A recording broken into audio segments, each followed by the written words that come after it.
Yes. Yeah. Do. What is going on? This is Monday night, which means it's Cooler Talk Mondays. As you already know, man, I am your host, Six Man K Styles, and tonight I will be going by the Silver Fox. And to my stage left, as you already see, it is the Star Killer in this thing. And down here at the bottom, don't need no introduction, but I'm going to give you one anyway. It is OG, triple OG, Big Sam in the building, with the new rag and the white tee on. Y'all know y'all about to get this work. And as we're waiting on Mad Mike. Unholy Alliance style. The Empire has struck back. Well, my character doesn't have no special. All he does is check folks' heads off. But speaking of Senator Palpatine, what will you have me do?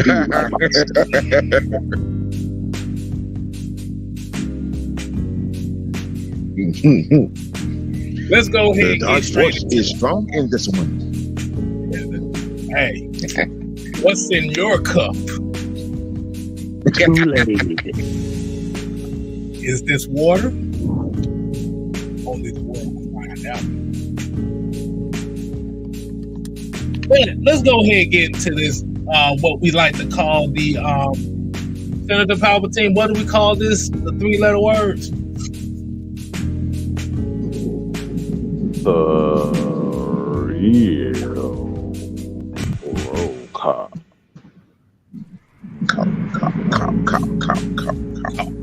Cop. That's all my that's all the shows I do with the kid folks. That's all I let you know. And as you already know, with our roll calls, like you said, the members get the first shout outs. Let's go ahead and kick it off. We got Mr. Adam Field himself, Darnell Partridge in the gang. Let's see, we got Terry Lloyd. Appreciate you tuning in, man, as always, as everyone. We got Mr. Andrew G as one of the day ones over here. Y'all make sure y'all show them some love. And we have Mr. Michael Walker. Not that Michael Walker, but the good Michael. No, definitely not. Yeah. So let's go ahead and get to the rest of the roll call. As we already see, we want to highlight the members. We got the Nation in the building. We got E85, TS Sports and Gaming, Robert Ponder, Melvin Embry, Nicholas Dixon. We got Red Swarm in the building. Georgia, Texas boy, Jake Diaz, Dex Diggs, Quest. We got Sherman Wood, Southside 12. Robert Bennett, Isaac Grimes. We got Sonia in the building. That's one of the day ones right there. And got the tracks. Yusuke Knight. That's another day one. YOF Jamal. Ron D. William Amy. Say in a bag. Say in a bag. Okay. Say in a bag. Okay. I didn't want to make sure I got that right. And looks like make sure I got that right. I want to make sure I ain't tripping on that. But if we got that out the way, DJ, let's go ahead and cut the beat. Before we get started with this show, we want to definitely give a special shout out on Special Memorials Day to all the veterans that are now past, present, and future. The ones that have gave their lives, the ones that are alive today. Like you said, if you got members that was in the service of your family, definitely shouts out to them and tell them that you appreciate for what they've done, not only just for this nation, but for your family's sake as well. Any one of the other villains want to speak on that? Yeah. Salute to all the families out there, all the veterans that sacrifice themselves, you know what I'm saying, so we can have a decent life. Shout out to y'all. Salute from the AFN family. Exactly. And I saw someone say, what the fuck is up with the nickname? Of course, Southside come here. What's up with the names? Southside, you don't know. This is the Empire. We are taking over. You have now been introduced to the dark side of the Force. All right, let's go ahead and get right. Point blank. Exactly. So let's go ahead and get. It wasn't really too much news today. It wasn't really too much news today as far as the Falcons. Only news that we got is the June 1st cuts is coming up soon. Absolutely. That's pretty much the only thing that we've seen. We got Black Cat Panther Podcast says, what's going on, fam? Hey, man, appreciate you tuning in to us. I want to send out a condolences to y'all too. Condolences to that little guy who you call a quarterback. Yeah, I just want to send an earlier condolences to him. He's going to get hit, and he's going to get hit a lot. And just make. I want you guys to understand and know that we got plenty of ice, we got plenty of security, and for you guys, yeah, we got plenty of ambulances ready for him to be moved off to the hospital. So that's why girls don't play the game, coach. We have his flowers and also the fried chicken for the services afterwards. So in a famous words, so in a famous song sung by a chef from South Park, let me go ahead and sing it right quick. Ooh, baby, baby, just whoop that ass. And put some cream on your ass. Cause it's burning red. All right, y'all.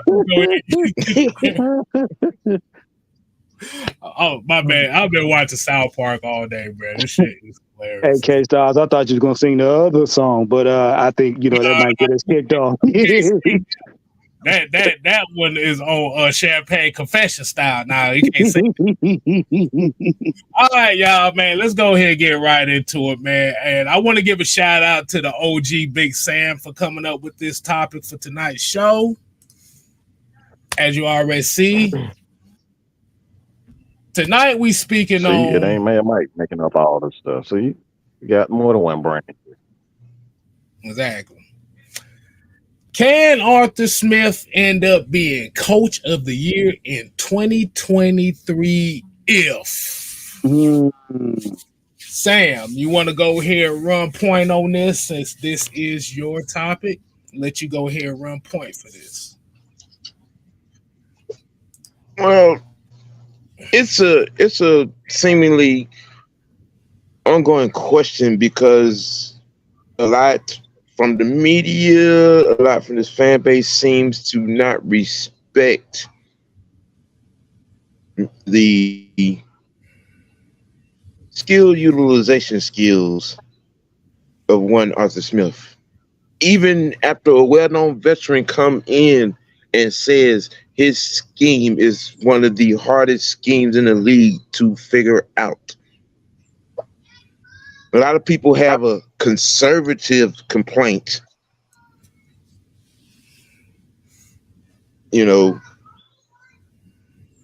as to his play calling.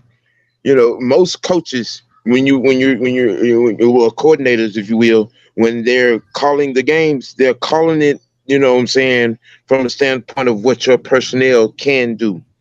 They're calling it for, from the standpoint of not putting your guys in bad positions, not putting the team in bad positions. You want to move forward. You want to get first downs. You want to move, you want to sequence things, if you will. when Arthur first got here, we threw the ball a lot. Even when having limited success from our receiver, because not being able to get off the line of scrimmage because we had Matt. And then last year we ran the ball a lot because that was one of the good things about this offensive line. Run blocking was at a premium. That running back room was at a premium. We proved that we could move the ball at will. I guess you could say a third time is a charm, with the offensive additions that have been made, free agency and draft pick. I think we're going to see Arthur in his bag. See, a lot of people forget, at Tennessee, he made Derrick Henry what he was. He made Ryan Tannehill look like an actual quarterback. He made that offense movable, progressionable. But yet people still want to make it. Do y'all watch the game?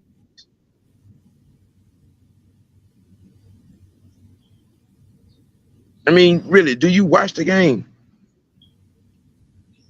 I mean, because this man has the ability to put. Let's take Tyler Algier and Cordell for instance. Cordell had over 1,100 yards in all-purpose yard from scrimmage, running and receiving. Tyler ran 4,000, bro. Now you add a Juno, you add a Scotty Miller, a Mac Hollins, what the guy, the other receiver, Penny.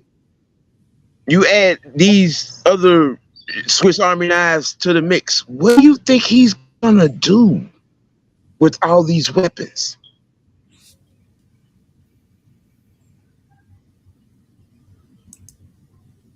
What do you think he's gonna do with all these weapons? Run game, screen game equals first downs, the touchdowns, the points. I think the answer to that question is going to be yes.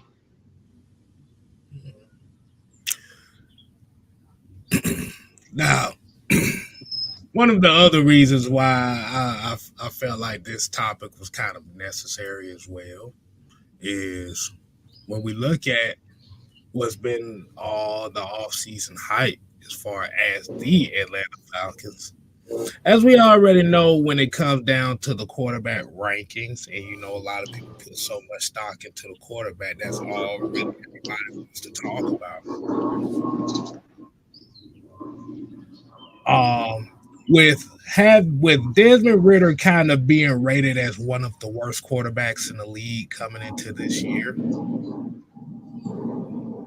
and if Arthur Smith being able to open his offense enough to where he can flourish in a role, could that be one of those cases where, hey, if they able to get 11 wins with the worst quarterback in the league, that should automatically prop his ass up right there.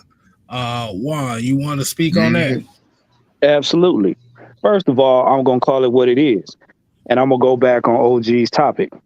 Not if Arthur Smith, but when. See, it ain't a matter of if no more, because the pieces on the team dictate that it's going to be a win or a lot of wins. The problem is everybody want to skip over the fact that we got new pieces on the offense, new pieces on the defense. You know what I'm saying? Our special teams is where it needs to be. See, remember, we sat up here and had to be patient for 2 years straight with a subpar team. And the coaching made the team more than subpar. And because we hit the middle of the pack, it went unnoticed. Now, to your question, K-Styles, they portray Ridder as the worst quarterback in the league, putting him 7 down from what I call the team standards. which is 31 teams outside of ourselves. Mm-hmm. It's kind of funny. That's not true rating. That's fear. Because anytime a decorated veteran player says, hey, I played against him, I know what he can do. I've studied his film. I've seen what he can do. I studied his film in college. I studied his film as he played against us. Now, mind you, people, you saw 4 regular season games, but he also played 2 preseason. So that's 6 games he has with experience. Win or lose. Okay. You know his record at Cincinnati. He changed the program around. We don't have to remind you of that. We've already given you the stats on that. The thing you got to understand is if Ritter wasn't a threat, they wouldn't put him so low on the totem pole.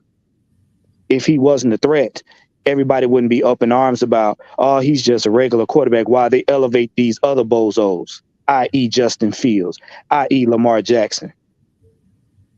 Yeah, I'm hurting some of y'all feelings because y'all was on that Kool-Aid. And see, the problem is y'all can't sit up here and definitively say he didn't improve through those 4 games unless you just don't like the man or you don't know how to look at football. Okay. First of all, y'all complain about a quarterback that was gunshot. He ain't gunshot. This man slipped away from 3 defensive linemen in his face to make a play downfield. This man improved every game playing in one of the most hostile environments for Falcons, which is New Orleans. And he successfully, and I'm going to say it again, successfully beat y'all so-called GOAT in the last game of his career.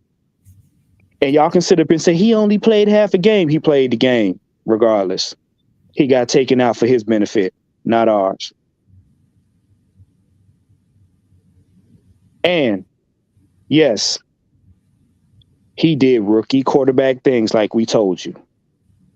But this young man he threw so well that Drake London had almost close to 1,000. Go look it up. Don't take our word for it. So what do you think he's going to do with a able-bodied Kyle Pitts? What do you think he's going to do with Drake London, Jonnu Smith? You know what I'm saying? Scotty Miller, Tyler Algier, Bijan Robinson. What is he going to do? He's going to pick his poison and make y'all pay for it. And Arthur Smith just going to sit back, give the book to this young man, let him read it, and he's going to come out on the field without a band on, tearing up every team he get in front of. So I'm not going to say if, I'm going to say when. And all of y'all that sat up there and rode this little train of, oh, we don't know if he's good or whatever. Oh, he's unproven. Oh, but let me see. Y'all trying to crown, can I pick a name out of a hat? Bryce Young, Jordan Love, Bryce Young, really? As the next greats? One young man got to dust more rust off of him than an old boat, and the other one, he got to get a high chair to throw over his O-line. Sorry, Panthers fans. Truth hurts. But you gonna clown Ritter. I tell you what you do. Before you talk about this young man, do your homework. Pay close attention. Because, like I told you, the I Told You So tour will be going on soon enough. It'll be coming to a couch near you. Well, Mad Mike Sports. Senator Palpatine.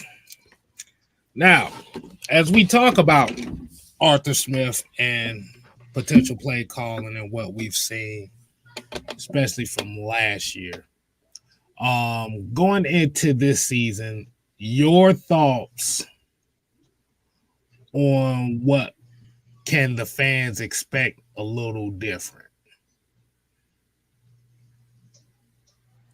from your opinion?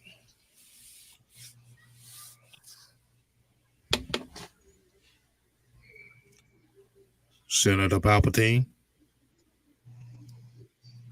As far as the defense, defensively, Uh, no, I'm talking about as far as offense. Is there any going to be any big differences from Hold on 1 second. One last second. Give me 1 second. year that he over there using the force on somebody and then threw their asses across the room? You know what? You know what? You know what I see? You know what's hilarious? First What's of up? all, I'm gonna need you to spell your name right if you're gonna try to troll. Second season with the Same same. playbook, huh? Do you Oh, not understand that Arthur Smith barely opened his playbook? hold on. Let me get this. Because I've actually been sitting over here doing a little bit of homework. All right. Mm, Kind of K Styles kind of ran into something. He didn't realize I was doing homework while I'm on the show. This is what we do. Yes, we use our brains while we doing things. We don't use our feelings and our emotions. We don't do that over here. right. Okay, so we actually do homework. And some that I saw that was mighty interesting, really interesting from this Atlanta Falcons team that not many people have been talking about. So when you look at the turnovers, you look at the sacks given up. Hmm. The Falcons offense were averaging less than a turnover a game. Ooh. Mm-hmm. It was 0.9. Okay. 0.9.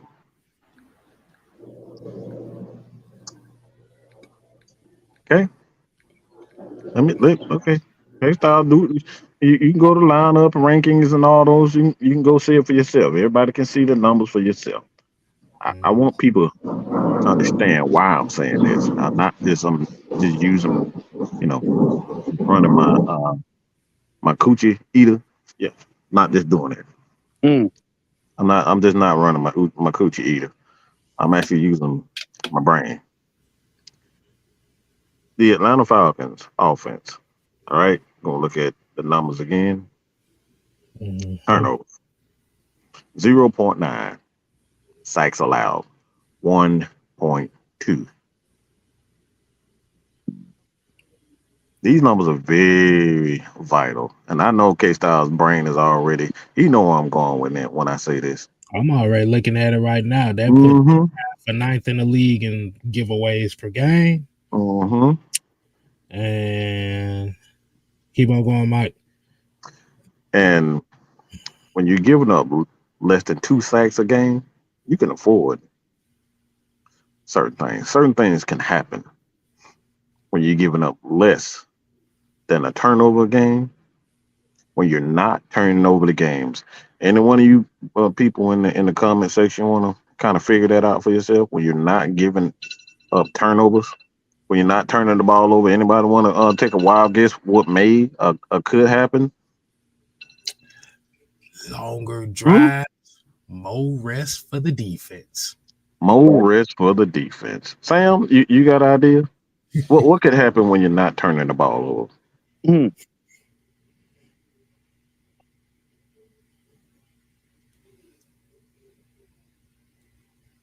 Hold on, Sam, you Oh muted. Lord, You Sam muted. unmuted itself. You Good God muted. Almighty. You muted yourself by it. Let's Oh see. shit, my bad. um, you eat clock. You can eat the Shorten clock. the game for the other team. So you can eat the clock and shorten the game. Mm, mm, mm, mm. Warren, you want to kind of get in on the party? Yeah, What yeah, can yeah, happen yeah. when you're not turning the ball over and giving up sacks? Like what can You happen? you create more opportunities to score. Hmm. So that's interesting that you said that because the question is, can Arthur Smith become the coach of the year? And the answer to that is backed up by those numbers. If your offense isn't turning the ball over, even with a quarterback like Marcus Mariota, we weren't turning the ball over. Even with a young quarterback in Desmond Ritter, we wasn't turning the ball over. And the objective of the game is to not turn the ball over, to keep the ball so we can score more points and keep the opponent off the field. So if the opponents aren't getting the ball and we keep the ball, there's more opportunities for us to score. So when you have guys like Bijan Robinson, Tyler Algier, just so happened to set a rookie record, rushing record. Yeah, I had to throw that in there. And then you have a Kyle Pitts coming back from injury. You have a Drake in London who's going in his second year. He's looking like a stud wide receiver. You have a Mac Hollins, and then you have a Jonnu Smith who has um, history of just being an adequate tight end. We don't need him to be a superhero, okay? We don't need him to do that. We don't need him to be a superhero. No, he can be just an average Joe. So when you have all that into one, and a team that doesn't turn the ball over, and a team that doesn't get, allow sacks, guess what? Your quarterback can actually sit back and learn the offense and sit back and learn the defense. And then we can do what we do best as a defense. Get after the damn quarterback. Utilize Grady Jarrett. Utilize Calais Campbell. Utilize AK-47. Utilize that cornerback that we have. Look mighty good in that number 2, Mr. AJ Terrell. We can use him. He can jump routes. You can use guys like Clark Phillips who can jump routes. His specialty is literally jumping routes. So these guys can play a little bit more aggressive in the secondary. And this is why you go out and get a coach like Gray, who specializes in turning not only safeties but DBs into turnover these guys get turnovers. So can Arthur Smith, with these numbers to back up behind it, can he win Coach of the Year?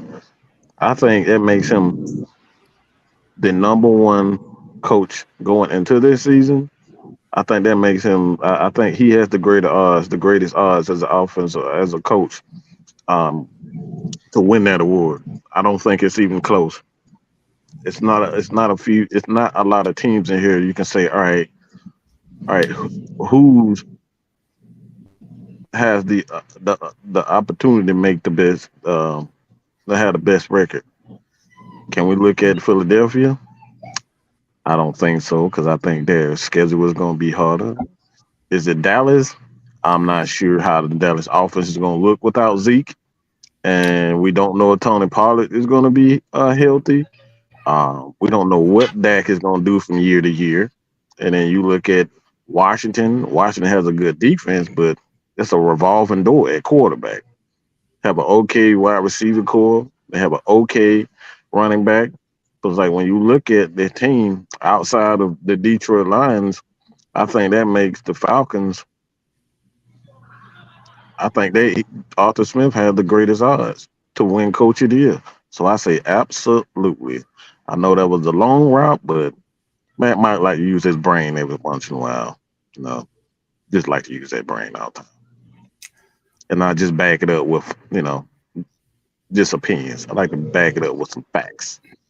The facts, the stats, and the truth. Yeah, that's what we do over here. You know what?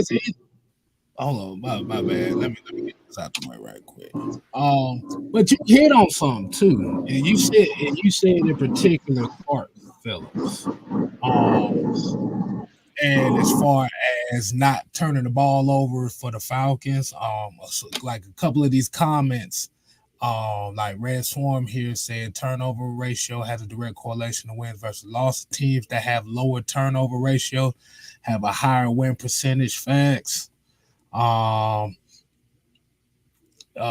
you got Wavy 2 times here says, I don't think people realize how much Arthur Smith is respected as an offensive-minded coach, to be honest. Right. I'm gonna be honest with you. Outside of maybe like 10% of the whole world, 90% of them think he's a joke.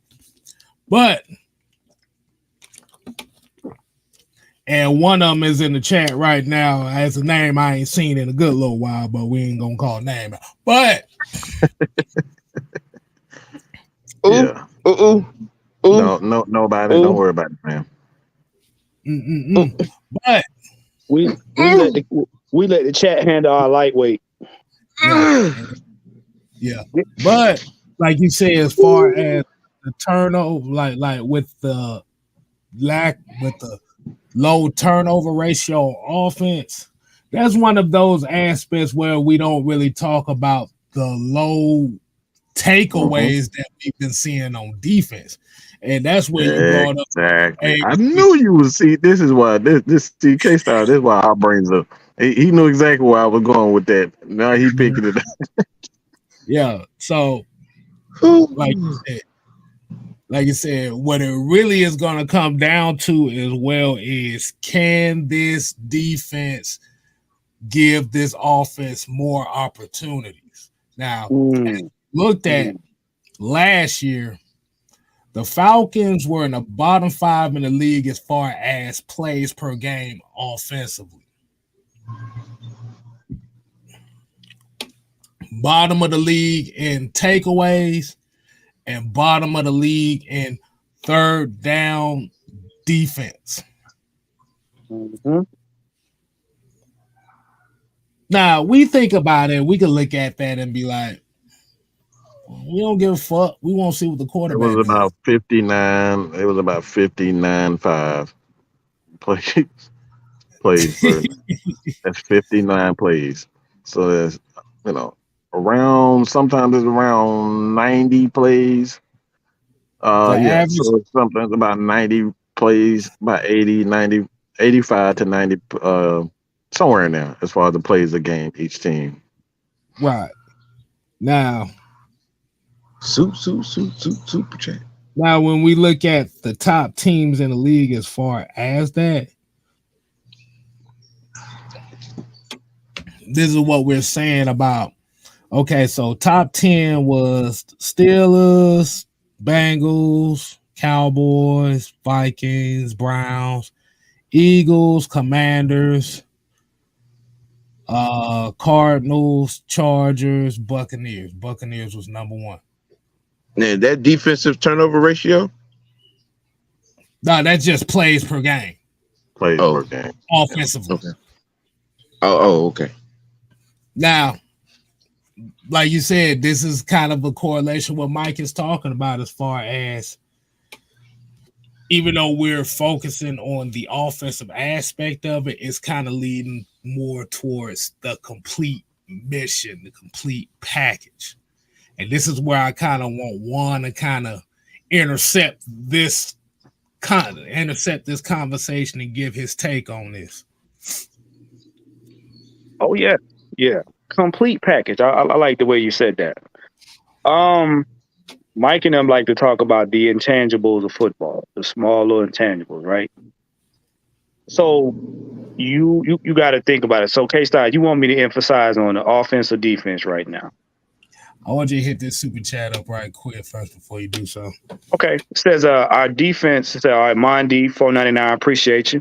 Said our defense will be top 5 in sacks this year if we stay healthy. Now, that is correct to a certain degree, because if you pay attention to that, our defense has depth, which means that if an injury should occur, the rotation doesn't stop.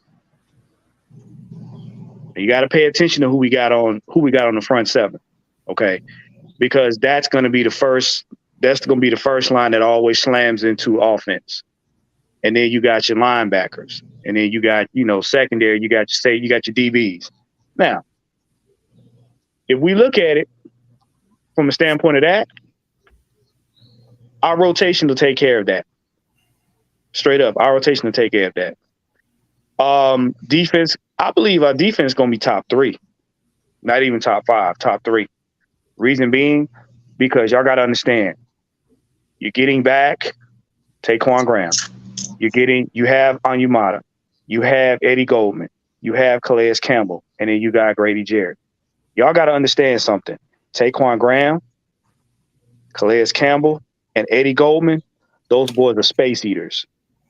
Mike has talked about this quite a bit, that we miss space eaters on the defense. That frees up Troy Anderson at Bicchetti. That frees up Grady Jarrett. That frees up Lorenzo Carter.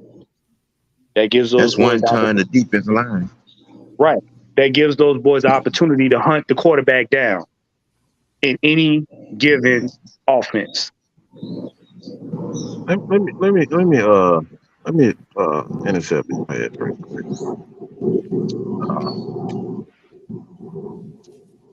Because the thing is with this defense, and if you don't know anything about the New Orleans Saints and how they attacked offenses last year, see they have a unique style of quote unquote pass rush. Now, pass rush is a vague term for just football fans. Or we just say, all right, we need pass rush. Well, as a defensive coordinator, and this is why you look at the Philadelphia Eagles and why they lost last year. Well, they lost the Super Bowl because they got arrogant. They thought they were just good enough. They thought they had good enough defensive line to just sit back, play a lot of zone, and not blitz the Kansas City Chiefs. And when you take your time and not blitz a quarterback and an offense like that, you're going to get your ass ate up. Why am I saying this? Well, if you look at what Kansas City did, they used a lot of motion. A lot of motion. They was motioning running back. They were motioning wide receivers. And Philadelphia made the goofy mistake, and they need to sit your goofy ass down the ward for that whole game plan. They just sat back in zone, and they just used their defensive front four because they was arrogant and thought they was good enough to just sit back and just allow him to sit back in the pocket and just throw.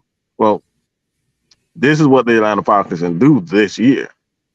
Again, if you know anything about the Saints defense, they like to blitz off the edge. If you know anything about Caden Ellis, they use him in A gaps, they use him in B gaps, and they like to stunt him on the outside. So a lot of people think, all right, he's an edge guy. Yeah, he is an edge guy. But they use him in a unique way. They will have him in the inside, they will have him in the middle, the A and B gaps, and they will stunt him off of Cam Jordan. It would stunt him off of Cam Jordan. So you couldn't tell whether or not he's going to come in that B gap, the A gap, or he's going to loop outside to come. And a lot of people are so focused on us having Grady Jarrett on Yamada, they're not worried about guys like Caden Ellis coming on the outside. They're not worried about a guy like D'Angelo Malone coming from the inside. They're not worrying about, and I'm sorry, Blackberry, I gotta say this. They're not worrying about a guy like Michael Walker being able to come off the edge to play at his strengths, and that's attacking the line. They're not worried about a guy like Troy Anderson, who, again, he's about 6'4", 250 pounds. He's a big guy. He can blitz the middle. He can loop outside. We saw it last year. Teams are not focused on that type of stuff. So now the Falcons have a variety of ways where they can get after the quarterback. That's what made the Philadelphia Eagles so dangerous last year. They utilized every aspect of pass rush and didn't just sit back, play zone. They played man. They played zone. They zone blitz. They man zone. They did all of these things. That's what made Philadelphia Eagles defense so good last year. You couldn't just sit and double a Son Reddick on the outside. Why? Because they would send guys on the opposite side. So this is the thing. This is why having a variety and depth in your pass rush, and that's why I was saying, again, we got Eddie Goldman, our space eater. You got Grady Jarrett, believe it or not, even at his size, he's a space eater. And then you have Onyemata, Grady, and then you got Taquan, who's a baby Grady himself, coming into his own. And we're not even thinking about guys like Timmy Horn, who played extremely well down the stretch. He played extremely well. And those, like I said, those are just four guys right there. So the Falcons have a variety of ways now that they can attack the line of scrimmage. And one thing that you want to do as what frustrates a quarterback is being able to attack him in different ways.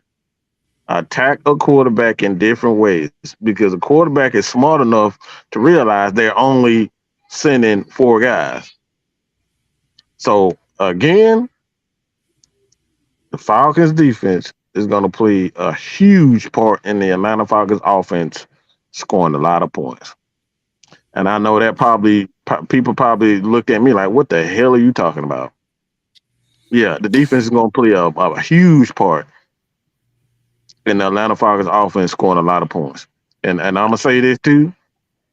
This is why the Philadelphia offense has such a hard time, an easy time getting to the Super Bowl, is because their defense helped their offense get in scoring position, i.e. the 2015 Carolina Panthers.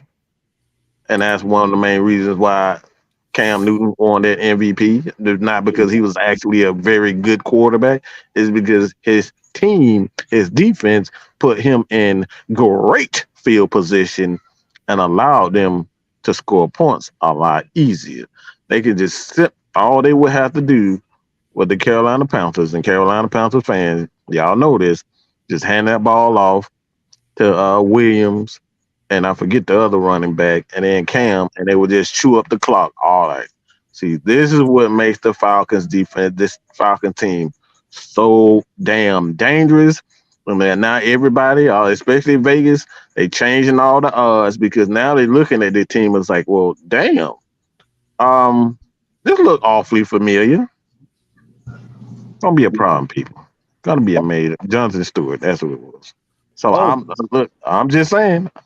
Man. I'm just saying. Oh, but Mike, you left out one thing, and I know you like to use this. People forget that Ryan Nielsen and Jerry Gray, you do realize that they're going to disguise defenses. So just because you see 5 men on the field, or just because you see the front seven on the field, that doesn't mean that defense is going to stay that way. It's going to morph. So these quarterbacks that's good at trying to pay attention to the defense, remember that Dean Pease used to have defenses that changed. Arthur Smith has offenses that change during the play.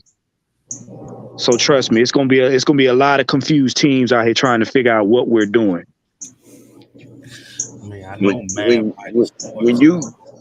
when your offense is on the field 13, 14 plays at a time, 7, 8 minutes at a time, 2 or 3 or 4 or 5 series, your defense is sitting on the sidelines a long time. And then they get on the field and get off the field quickly on third down and hand the ball right back. And it's sitting down some more. And then you bring up you bring up what Philadelphia did. The first half they blitzed, and then they played off, then they played man, which is kind of reminding of what the Falcons did in Super Bowl 51. Where they blitzed. That's it, K-Styles. Carry the one. Carry the one. Add pie. I'm gonna add pie to that. See, let me go times 2.378 squared to the 5th dimensional power. The Falcons went from playing man, blitzing, doing all that, to the Amber Rose Sukihana slut walk defense. Yep. The Patriots running back to catch 15 passes out the backfield, which led to long ass drives, which kept the offense cold at time. With you know what, goddamn it, hey,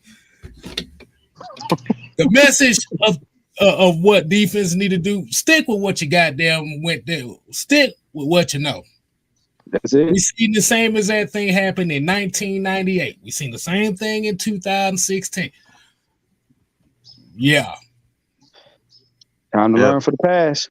Time to learn for the past. Don't get arrogant. A lot of teams end up getting arrogant and saying, well, we have one of the best defensive lines there ever was. That's what the whole narrative with Philadelphia was. They had one of the best defensive fronts in the history of the game. And then they got cocky, they got arrogant and said, we don't need the blitz. We're going to get after Patrick Mahomes with just our front four. And Patrick Mahomes and that offense ate their ass alive in that second quarter. Just and the thing about it wasn't even Patrick Mahomes had a pedestrian. He had an average game. That's what a lot of people. Hold on. Let me rephrase. Let me say this. He did not. He had a pedestrian statistical game, but all that was designed. Right. They didn't. They knew exactly what Philadelphia was going to do because they had showed their hand earlier the previous week. Yep.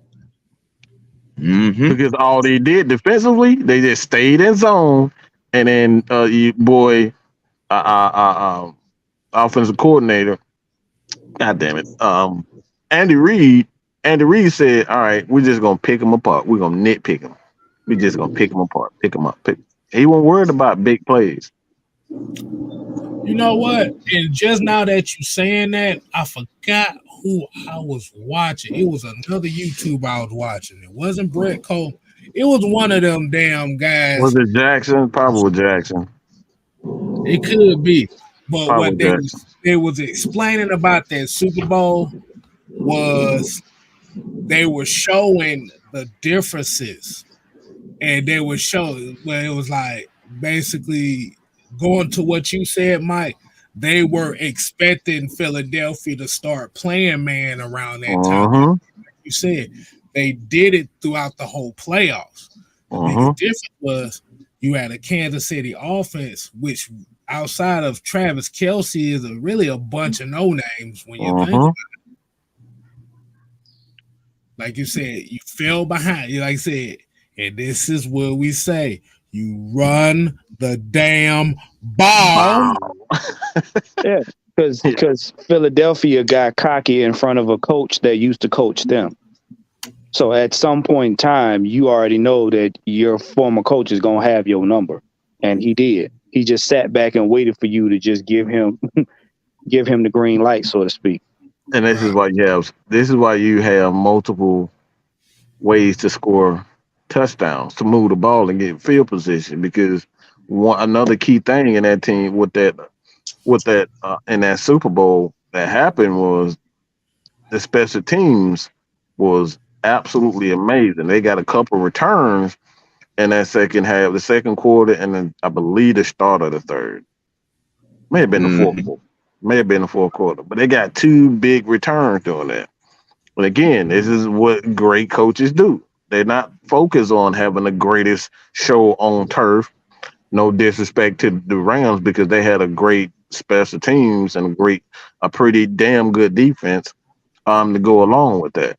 So they wouldn't. I had to throw that in there because everybody think the greatest show on turf was just a bunch of, we're gonna throw the ball 50 times, but that team was probably one of the most balanced teams of all time. They don't talk about Isaiah Hakeem being a great returner himself. They don't talk about Ricky Pro. Ricky Pro. They don't talk about those guys. They don't talk about the punter. They don't talk about Mike Jones. They don't talk about that. They don't talk about all those guys. They don't talk about that type of stuff. DeMarco Farr, Aeneas Williams, Dre Blyde. Like you had a complete team. Hell, to be honest with you, if you didn't have Marshall Faulk back there, that team wouldn't even went off the foot like it did. Exactly. So running the damn ball is critical to a team's success. Critical. I want y'all to answer this question. This Zay in the bag. He said Ryan Nielsen got better DBs than the Saints had last year. Well, here's a double-edged sword to that question, because you could have a great set of players on the back end. But if your front end ain't doing the job, it's not gonna matter. You could have Deion Sanders and Darrell Reeves back there. If your front end ain't getting no pressure or stopping the run, they gonna suck. That part right there. Because the big uglies up front are the ones that shield the linebackers in the middle of the defense, i.e. people like Ray Lewis. See, y'all got to understand something. That front seven is not only supposed to be the battering ram for the team, but it's also the shield for the linebackers, because your linebackers are your agents. Those are the ones that send out to really get their contact. Now, you may have somebody on the front seven that can get through that line of scrimmage and get at the quarterback, but if they're not bulldozing the front line and protecting those linebackers, is that offense gonna run all over them. And that's the problem we used to have. We didn't have that front line to really be menacing, as well as give our linebackers ample time to do what they got to do. So now you have that, which means those linebackers, number one, don't have to work half as hard, and you don't risk them getting injured trying to do double duty, which is be a battering ram and an agent at the same time. It's sexual, baby. Yeah, he just got back from a whole session, so y'all forgive him. Oh, baby. You're right. I get in this damn live and I'm already getting disrespected. Ain't no damn disrespect. You don't dick somebody down there and come down like you don't got this. Look, that's fun, okay? Ain't no damn disrespect. He said that. Forgive these folks. They do not know what they do. I am a virgin. Okay. Hey, close it down before we all get struck by lightning. I'm sitting up on that tree too. Right. Oh no. Told that back in the life.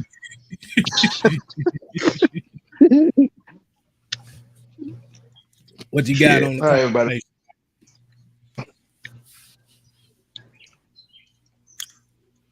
What's how everybody doing this evening? Oh, we good, man. We good. What about Great. Pretty good. So, I was in the chat a little bit, and I see y'all mentioning old teams. I guess teams that ran the football well, if you will. And that tailors into having a winning organization, correct? Oh yeah. Oh, okay. So I really want people to look into you mentioned, cause I know you did mention, the greatest show on turf, and like you did say, if it wasn't for them having Marshall Faulk on their team, they wouldn't be the team that they are. Well, I'm gonna add to that. If you look at the 2000s Baltimore Ravens team, now don't get me wrong, we all understand how vaunted that defense was. But the way Jamal Lewis ran the football his rookie season, you couldn't ask for nothing better. That's all I'm saying. Battering ram like a motherfucker. 2,000 whole yards. So you have to what I want folks to really understand, 'cause I know some of y'all probably interacted with me on social media or whatnot, but I want folks to really truly understand that the days of slinging across the field 300, 400, 500-yard gains, you might get it every now and then, but on a consistent basis, those days are gone. We're going back to physical football, ladies and gentlemen. We're going back to imposing our will on our opponent. There's no, we need superstars to be able to get the job done, because quite frankly, it's funny that I have to say this, even though they got some asterisks by their Super Bowl, but what superstars have the New England Patriots won Super Bowls with offensively? Yeah, you might say Gronk or somebody Outside like of that. Gronk? Let's be, I mean, but you want to be honest with you? How many Super Bowls has Gronk really even played in? I mean, a lot of people can't even tell you who Troy Brown is. No, That too. they can't. So I've had people come out. They mentioned playing with, a possibility of signing a DeAndre Hopkins. Oh People, Jesus! people, Oh people. Jesus! Oh Jesus! Oh my You God! that's not gonna necessarily mean that's gonna lead to success. I have had people tell me that, that I have had people tell me that, we need a number two wide receiver. Now, quite frankly, with the way our office set up, you have I don't two think. top targets. Let me. I gotta interrupt you. It's right on with you. I'm sorry. I gotta say this.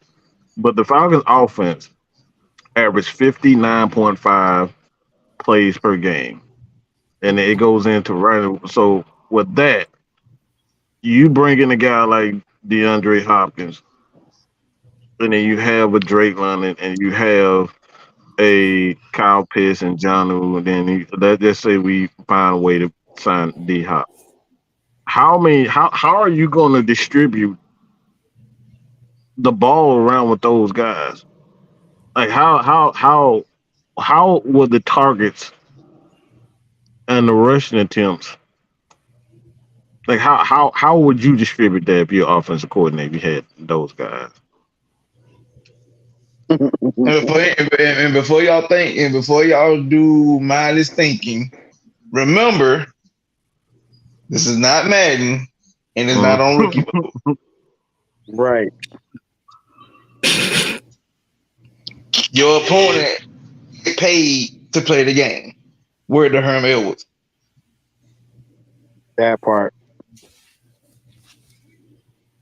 So before anybody thinks you're just gonna rush for 1,000 yards, rush for 150 yards, your quarterback gonna throw for 400, your receiver gonna catch for 250.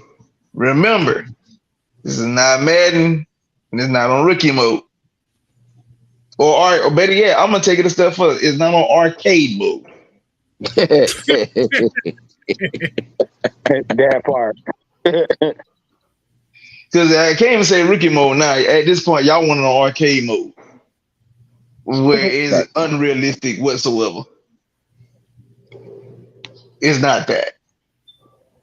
So even with people telling me that we should sign a person like DeAndre Hopkins, absolutely not. Because for one, we got rid of Julio because he about to cry because he was at the cry for target.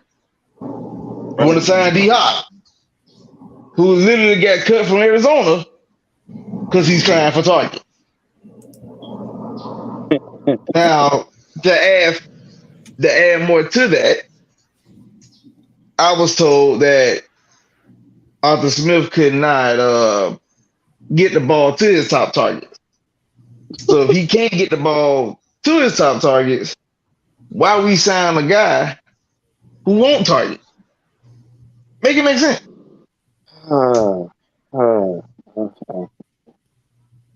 Yeah. I'm just saying. No, LT. I share your same stomach ache because y'all got to think. Look at the room. Look at the offensive room.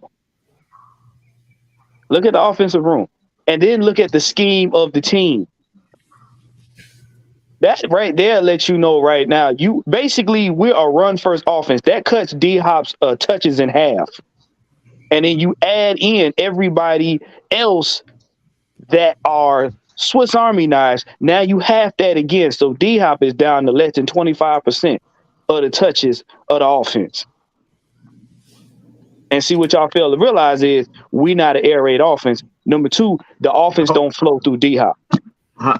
Look.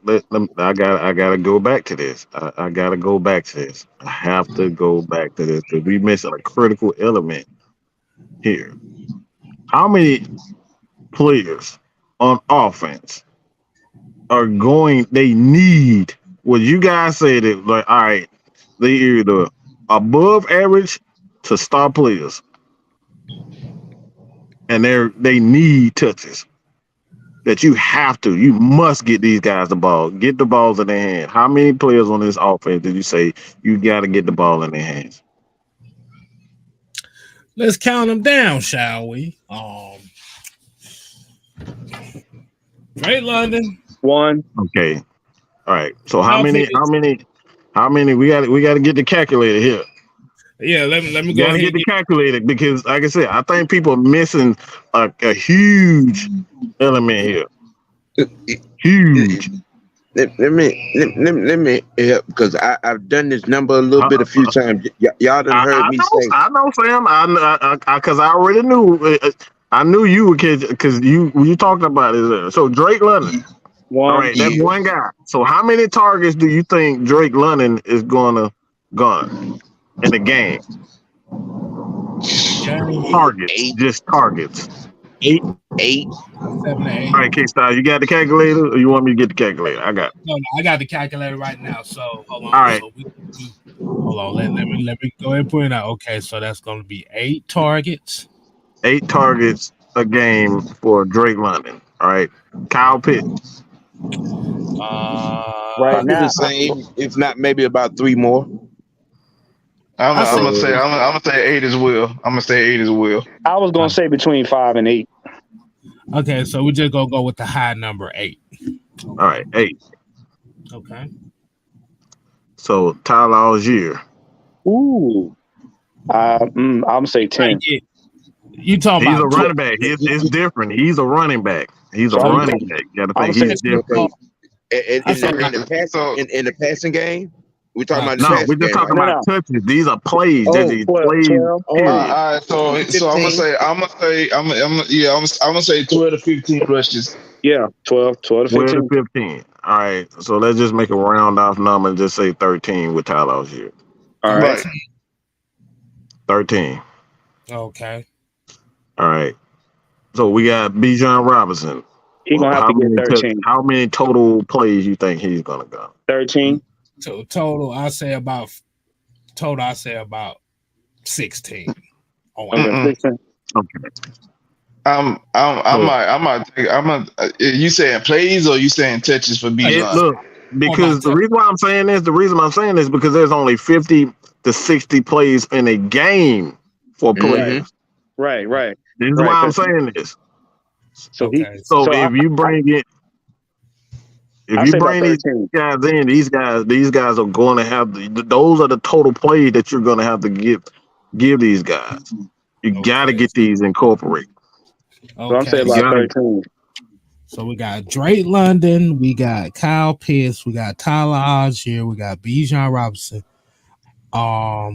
Juno Smith, CP in there. So we're going to get about. You got to throw CP in now. Yeah, he's all purpose. I mean, we talking about somebody that had 1,100 yards, all purpose receiving and catching. Right. Mm-hmm. I mean, and running the ball.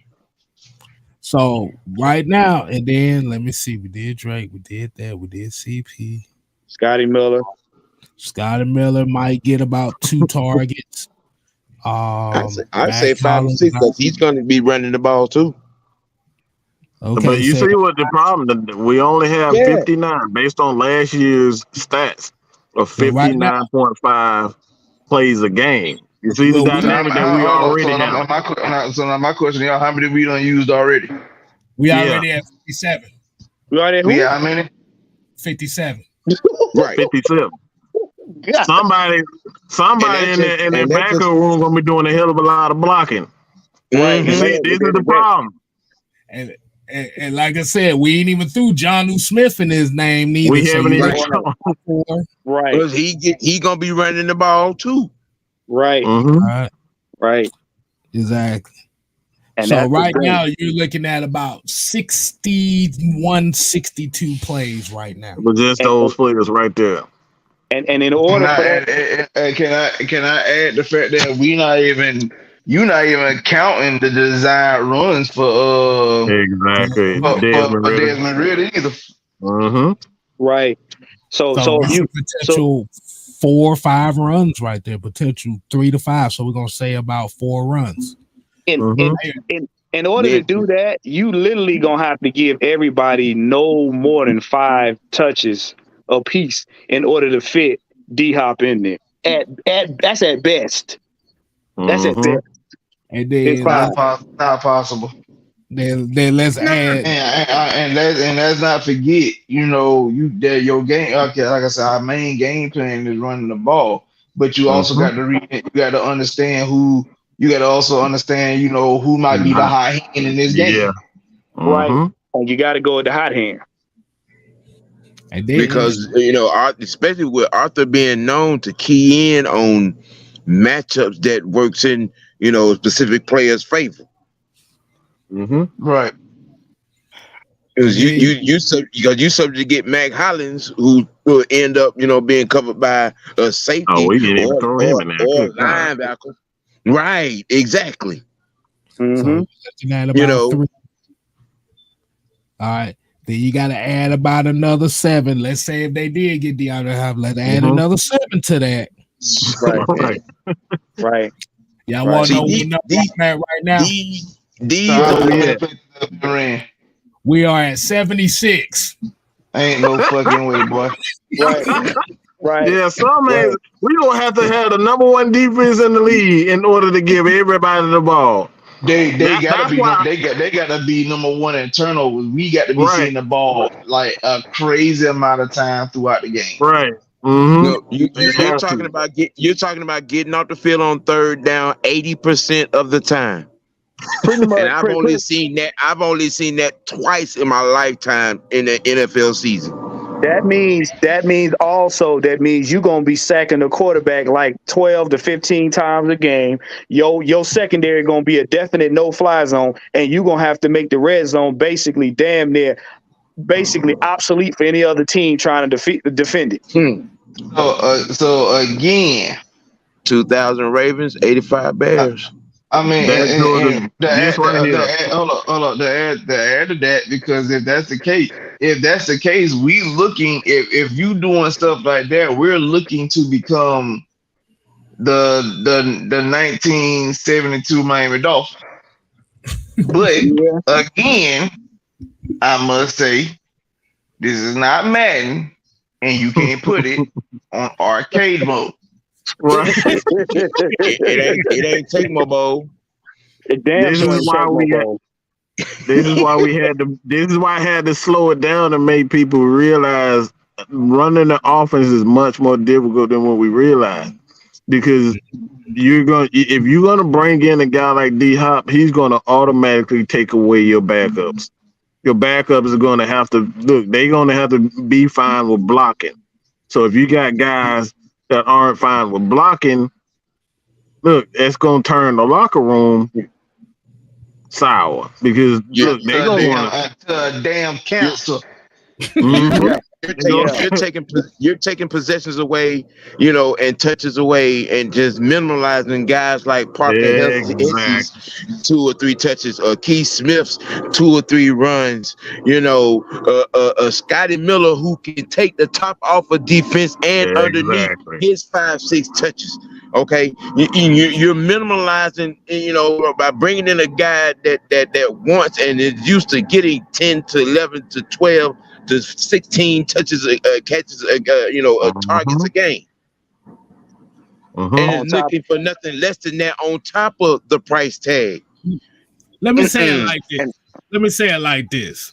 If DeAndre Hopkins was part of the plan, they would have never drafted Bijan Robinson in the first place. Right. Because you got to understand too, if you let D-Hop slide on blocking, now you got other players in the room that's like, well, why do I got to block? And then you got that carousel you got to deal with, because once you let one slide, everybody else figure they got to slide. And we got a $9.99 super chat from Red. He said, great exercise and making it make sense. A great breakdown on how you run off. Right, man. Yeah. I like how y'all give that man credit for my shit. All I did was accentuate it. All I did is He's Just made situated. it, slowed it down. That's all. That's all I did. I just highlighted this. I just put the spotlight on it. All right, but this is all LT. See, this is why we say a lot of these people that claim they fans, they're spectators, because we don't see a bunch of men running around on the field aimlessly. It's the actual method behind this. Right. Mm-hmm. Right. Like you said, that is what they call possessionless football. Like you said, you got a lot of guys, and somebody said it just a minute ago. I had highlighted it. That's what happens when you're bringing, like GT, like Georgia, Texas, right here said, you're bringing in selfless players. Exactly. Right. Let's break it down, y'all. Let's do a Sesame Street style. Selfless players.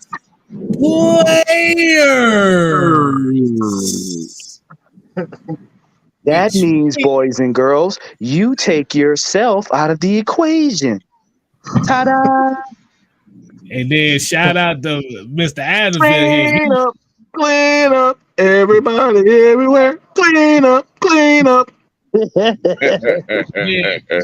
Darnell here brought up another interesting point. Now you gotta talk about contract incentives too. Boy, Darnell, that boy, ain't that the truth right there? Yeah, we're gonna have some fight. We're gonna have some fist fights in the locker room if players don't get their incentives. Oh boy, They looking like, wait a minute, I need to get about 120 targets to get an extra $7 million on my contract. You telling me I'm going to an offense where I'm only gonna get 40? Right. Well, yeah, we fighting, bro. They fighting. It goes back to what we've been saying. People that have come here that put their John Hancock on the line, understanding the mission. Yeah.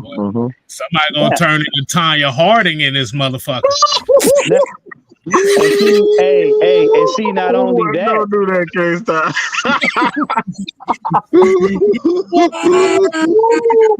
boy, if y'all don't know that, y'all need to do the Google search, bro. Good God.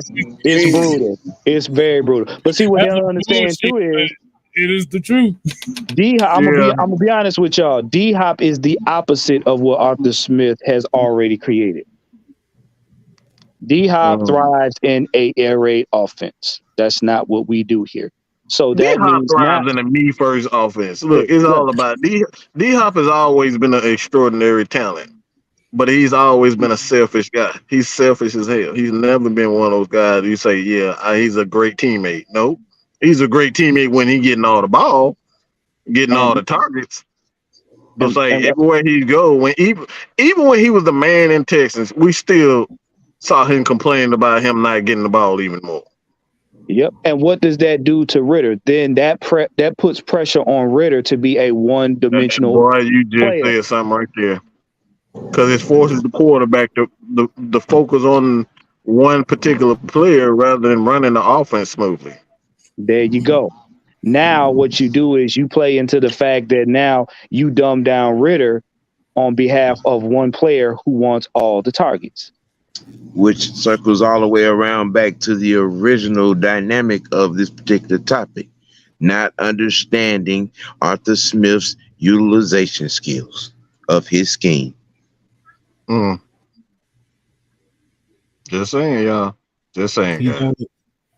Like I said, he's only had one. DeAndre Hopkins only had one season where he had 90 plus targets, and that was his injury year. You bring in DeAndre Hopkins, is that the end of Kyle Pitts? You got to think about stuff like that. You already just saying, got it. See, when you look at the dynamic, okay, it is a known fact. Teams are gonna come in looking to close down Pitts, right?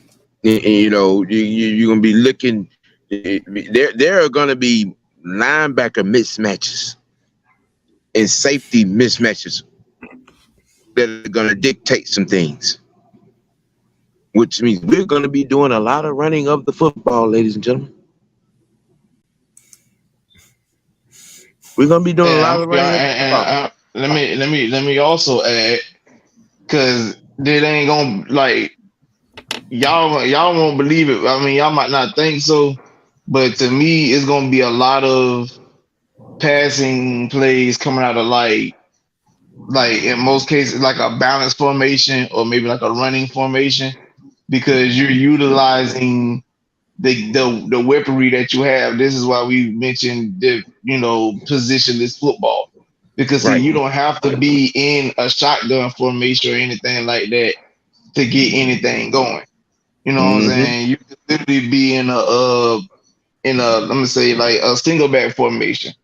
But if you're in a single back formation, you do have the option of throwing Bijan or Cordero in there, so you don't know if they're gonna run the football or pass the ball out the backfield to get a mismatch. If you run a two tight ends formation, then you got John Drew on one side of the line, Kyle Pitts on the other side of the line, Drake London, he leaned out, or you might even throw Kyle Pitts on the outside along with Drake London. Throw both of those guys out there. You can throw John, who has the skills.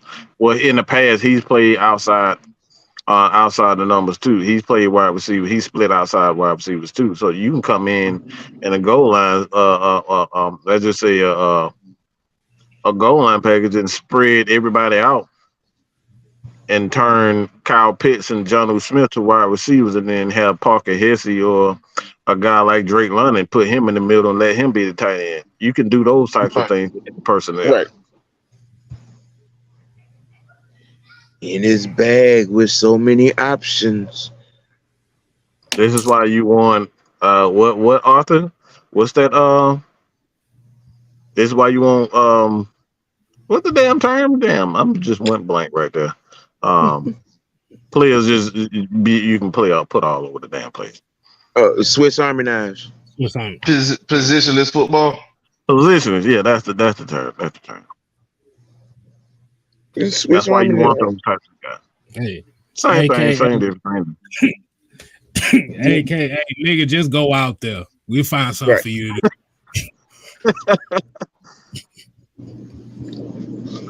do. But y'all want to go ahead and get into the second part of the show? Oh yeah. Oh yeah. All right, y'all. We're gonna wind it down with the Falcon side of the show tonight. Like I said, we definitely appreciate everybody tuning in. Now we're about to take a 30-second intermission, and we're about to hit on the WWE, what they call it now, public live event that happened Saturday. Yeah. What that means. So we finna go into the Night of Champions review. We about to hit a 30-second intermission here, y'all. So if you're gonna stick if you're gonna stick with us, we appreciate it. All right, people. Intermission.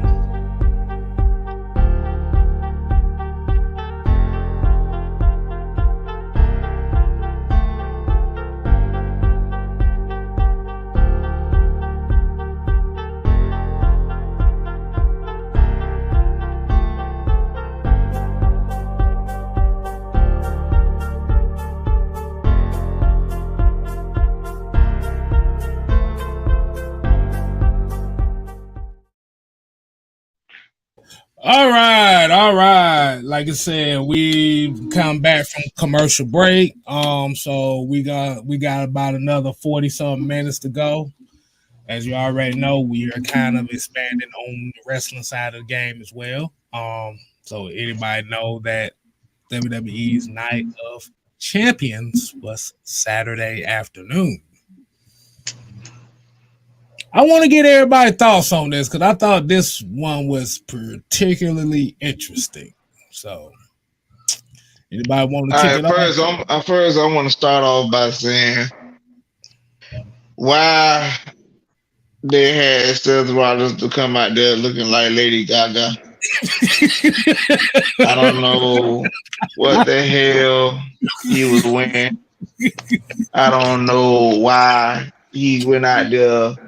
I don't know if he wanted the same poker face, paparazzi, or whatever the hell songs that Gaga got. I just don't know. It was Fashion Week in Saudi Arabia. No, it Must have wasn't. been. That was Halloween dress up. Look. That was Halloween dress up. Don't you do that, Sam. But moving on, I will also add to that match. AJ Styles did his thing. AJ was AJ. Of course, as Mike could call him, Seth Rollins was a particular spot monkey. He did absolutely nothing. But jump in the damn air. That's all he did. Like, and I'm gonna tell you what I did. If it's for this is for the World Heavyweight Championship. Okay, you're donning a new World Heavyweight Championship. I need this match to be a fight. AJ Styles he wasn't even able to do a signature or a finisher. He didn't do a Styles Clash. He didn't do a phenomenal form. He did like a submission twice in that match, but no Styles Clash, no phenomenal form, no nothing. But no calf pressure. Supposedly, I mean, he did a calf crusher. He did it twice, but supposedly Seth hurt his knee, but then all of a sudden you done did a pedigree and a curve stomp, and you in the match. Now I got to sit here and listen to this bullshit laugh every week for the next, that crap for the next probably 2 months. I hate that laugh. So if y'all don't know what he's talking about this shit right here. What in the grandma's couch of bordello of all that is hoeing is going on here? This nigga look like he robbed a leopard out of the damn cheetah store. No, that's the throw rug over the love seat from Saturday song. Man, that boy got a throw rug wrong, nigga. What the fuck? I don't even know what the fuck that is. That looks like came from one of the. Oh my god! It looked like a damn. No, it looked like one of them damn things that be over the lamp. You know the damn lamp that you put around the damn. That's what the fuck it looked like. It looked like a damn lamp cover. It looked like some curtains out of the red light district.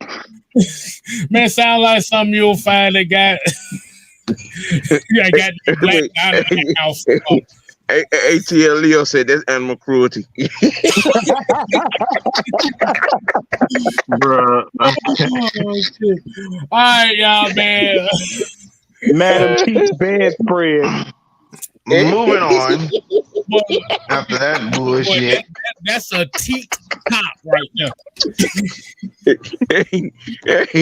The following match,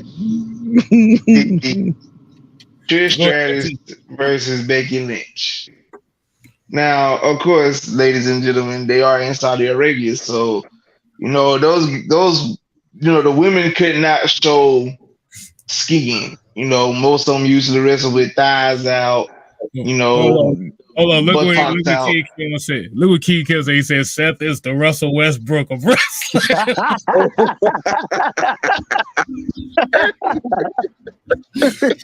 I'm upset because I don't like neither one of them. I don't like neither one of them. Go ahead, LT. Go ahead. So the next match that took place was Trish Stratus versus Becky Lynch. Now, the match, if you say from a scale of 1 to 10, I give it maybe a 5. Of course, like I said, the ladies could not show no skin because they were in Saudi Arabia, and how their culture is when it comes to women. Thing is, Becky Lynch decides to come out looking like Beatrix Kiddo and it just didn't work. Exactly. And for anybody that don't know who Beatrix Kiddo is, I'm pretty sure you saw Kill Bill, but didn't know the woman name. Boy. Yeah, she had that fit on, and Trish could do only so much. She's pushing 50. You gotta have people that know how to sell matches in that ring with her. You cannot have Becky Lynch in that ring with her because Becky does not do well when it comes to selling anything. So of course there was some botches in that match, like the move that Trish used to do where she like do a handstand on the ropes and do like a hurricane run off the top. Oh my God, Becky messed it up so bad. I'm like, she didn't even bend the damn ass down. All you had to do was bend the hell down, and she didn't even do that. Right. So everything about that just looked bad. They did end up introducing Zoe Stark from NXT to the world. If anybody didn't know who she was, which is fine. I feel like, they could push something with that. I understand WWE trying to get guys to, really elevate their younger talent, which they do. I understand people like the older talent. We all love our, we had our favorites, our childhood favorites, things like that. But those people are getting older, so you have to find new talent to push and make worthy. So I'm interested to see what they're going to do with Zoe Stark when it comes to that. So the next match would be, oh God. Hold on. Get the $2 super chat right quick, LT. From Jay Harrison, we got a $2 super chat. This man said Trish can still get it. I mean, the suit she had on did look nice. I will say that. It still kind of showed that she got a little bit of figure. It ain't 2000 Trish Stratus, but it's serviceable. But hold on, let's all admit this. Becky Lynch looked like a stop sign. That's what she looked. Well, I ain't gonna necessarily say a stop sign because her outfit was yellow, but she definitely looked like an ironing board. No, that's what I meant. No, that pedestrian sign. There wasn't too many curves there at all. Hey. So you saying she was a yield sign with ruffles? I mean, at this point, I could lay her down and get a piece in my pants. You know what I'm saying? So, look, here she go right here. Wait, hold up. That's exactly what that looked like. That's exactly what it looked like. Hey, LT, what you saying is you could turn on the fan and she could twerk that way? You could. Boy, that's so disrespectful. She called herself trying to twerk. She'll throw a disc out in her back.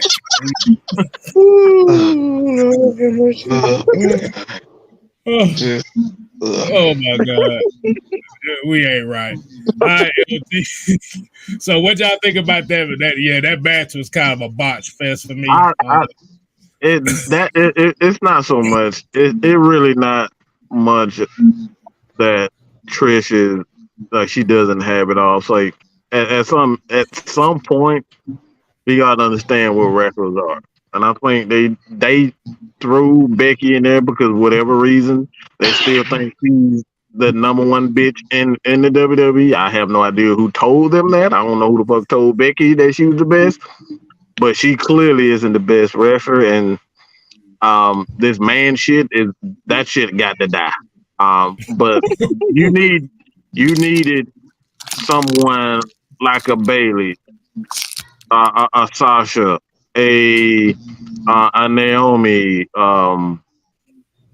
somebody who can come in and sell. Becky has never been the greatest seller. She's never been able to sell moves. She's never been able to truly lead them. That's why they put her in matches with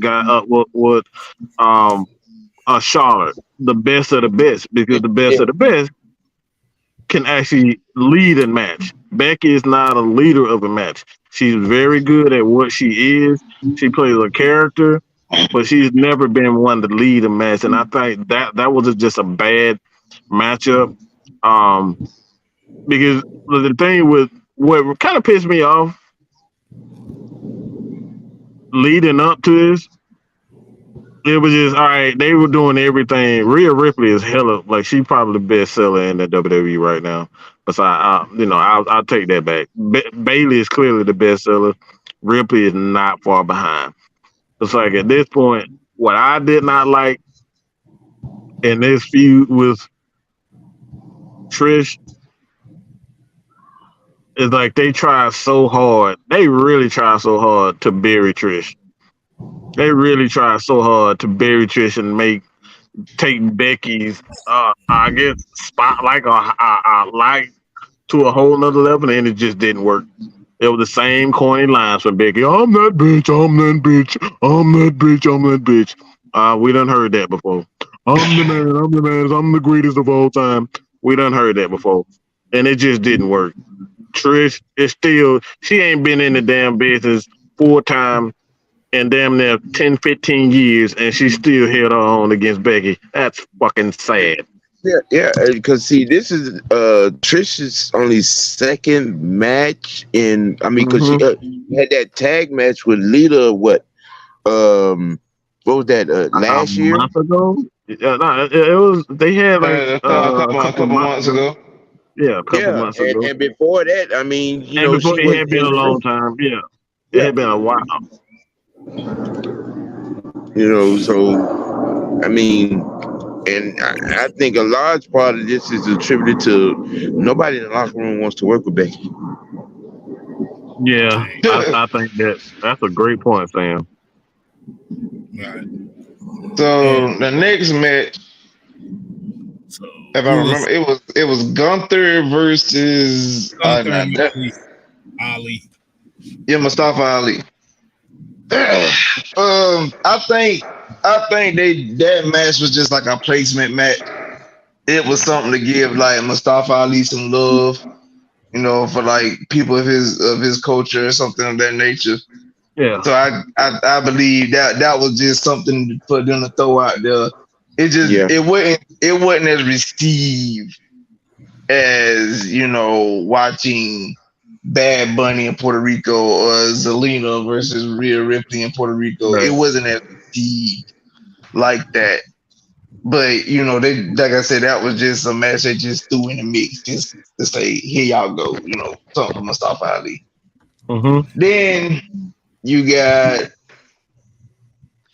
Bianca Belair versus Asuka, better known as Connor for most of us that know anything about wrestling outside of WWE.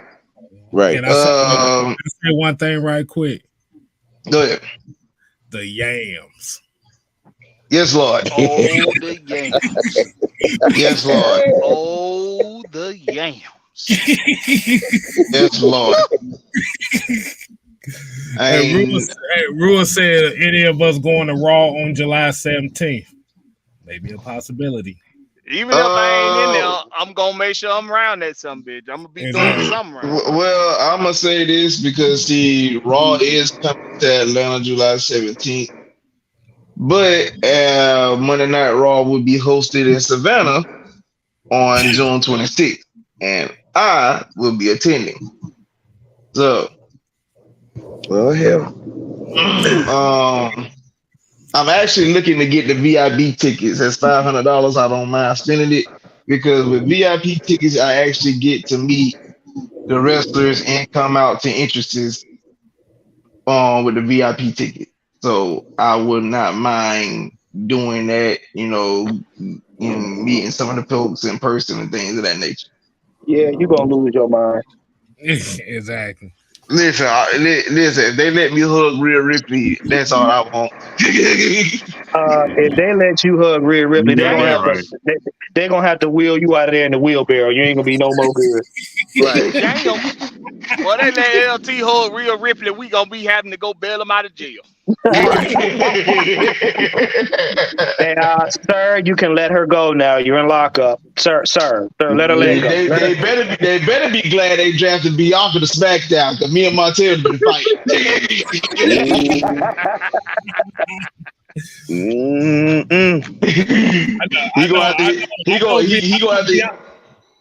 I'm gonna tell you. I'm gonna tell you. So he go hit. What is special call from the heavens? He go out there from the heavens on top of me. I'm gonna feel like heaven while I'm groping his wife. That sounds like the same thing Nick Cannon said. See, I ain't that far. I ain't got that many children. I don't have kids at all. Thank you, Jesus. That dude said he was, I think I ain't read the whole thing, but I guess he did a wild style, and he told Bianca, "I'll impregnate you" or something like that. Yeah, he did right there, and like Montez was standing next to him. I'm looking like, you better be glad that man ain't hit you.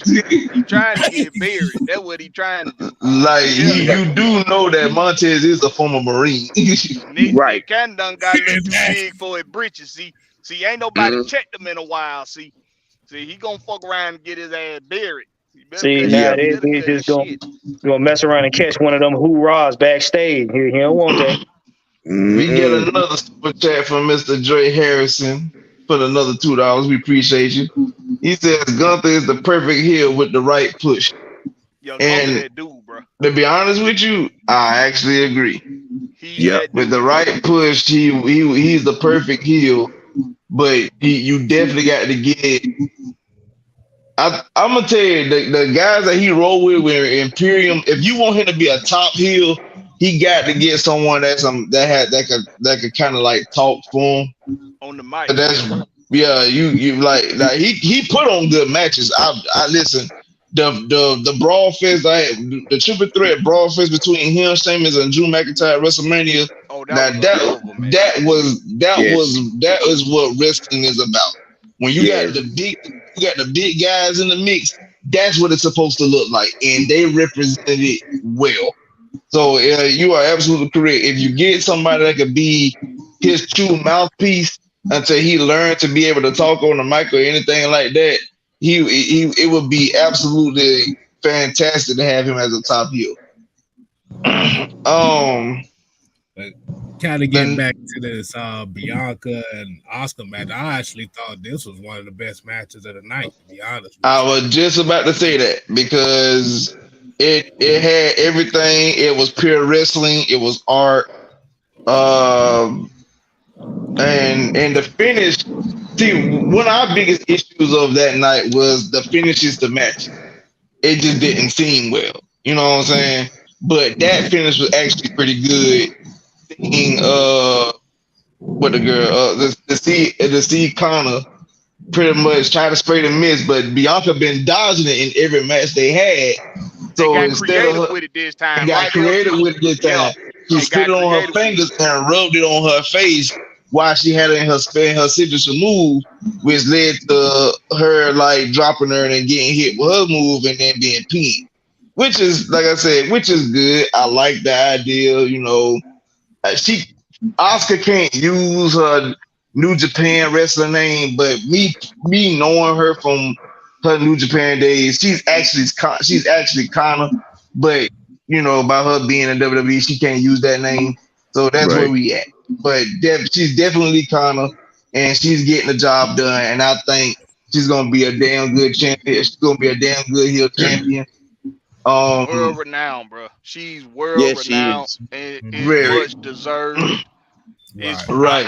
I love seeing wrestlers like Asuka, like Connor, finally get that mainstay, because even though we got New Japan, like a lot of us, we know about New Japan, but a lot of the new age wrestling fans, they really just know WWE. They might know a little AEW. They might know a little bit of the some of the coming up circuits, like the backyard circuits. But man, if people only knew the talent that goes to New Japan, and when they come back to the States, it's like New Japan makes you into a star.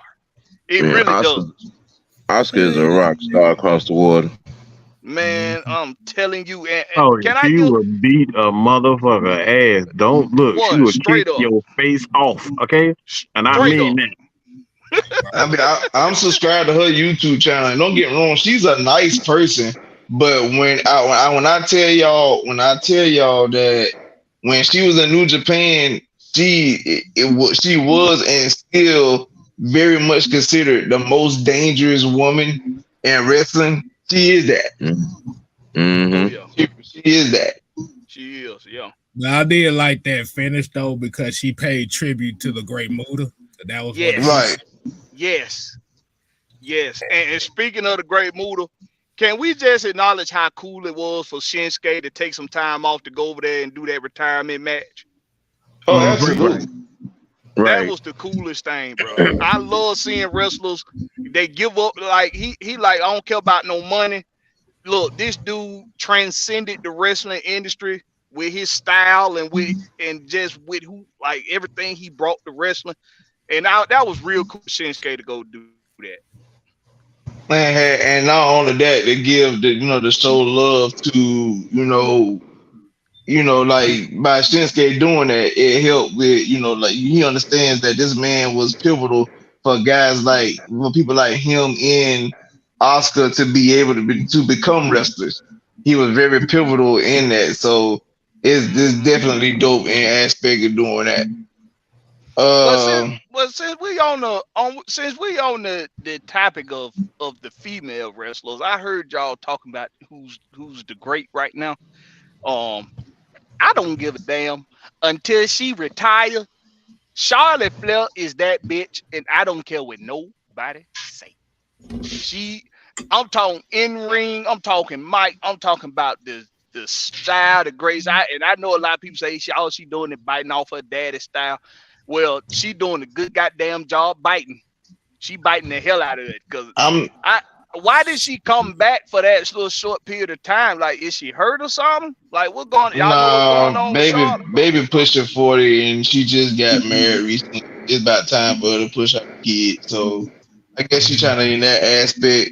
But I will say this though, for me, when it comes to top female wrestlers, like I'm giving credit where credit is due right now. Her, Rhea, Charlotte, and Oscar are the women, like top tier. Mm-hmm. Like you can't go wrong with neither one You can't, because they all gonna give you quality matches. They all like the only knock on Oscar is she don't really speak English, and the wild part about it is she's actually take English classes. Mm-hmm. So like that's another thing. So with everything that's going on though, like I said, those four women to me are definitely up there. Sasha, she's still her, but right now she on the shelf. But like I said, with those four, I'm sorry. Let me add, even though she ain't in WWE, Jade Cargill. Jade is phenomenal. Yeah. Jade is definitely phenomenal. When I watch her in ring, of course, because she's so fresh to wrestling, I know it's a lot that she still need to learn, but I agree with you 100%. Like when you talk about who's making a mark on the industry, she's definitely up there with the best right now. But I don't know what they were thinking about last night. Whoever that woman is had no business winning that. Like, who the hell even? Did anybody even know who she is? Man, I ain't never heard of that. You talking about Chris Statlander, the chick that was supposed to be an alien at first? They got her. Yeah, the big Russian looking woman. See, I'm not in favor of just ending streaks just to be in. Did y'all learn anything from Vince McMahon? It just seems like nobody learns nothing from Vince McMahon mistakes. Apparently not. But I will say this: I'm just waiting on me to introduce to the WWE because the minute they put a pay-per-view and they got Jade Cargill versus Bianca Belair, I promise y'all, I'm gonna be in my chair with. I'm gonna be in my chair with cocoa butter and a sauce. Hold on now. Sound like you got a family affair. Sound like you gonna have a family affair going on over there, bro. He had to be over there getting real well acquainted with himself. Now you damn right. Yeah, he's going to be experiencing a manscape moment. Damn right I am. Oh, Jack. That's that's a real one right there, boy. He told you straight up. Don't even You call didn't my see. phone. You know what I'm doing Please, that night. please don't. Please don't. Hey, Mike, he gonna come out the door. He gonna come out the door next morning looking like Quagmire with the arm all strong. Listen, ATL Leo said he gonna be shooting up the bedroom. This cocoa butter is not for my elbows and knees. Right. damn It's sure going ain't. down. But the skin will get moisturized. But what followed that up was a piss break followed up after that, didn't it? Wasn't there a piss break? The atrocity of watching Cody Rhodes versus Brock Lesnar. Now, of course, there's no shot at Cody. There's no shot at Cody whatsoever. Cody is going to be Cody. I understand storyline. I am so sick of seeing Brock Lesnar. It's not even funny.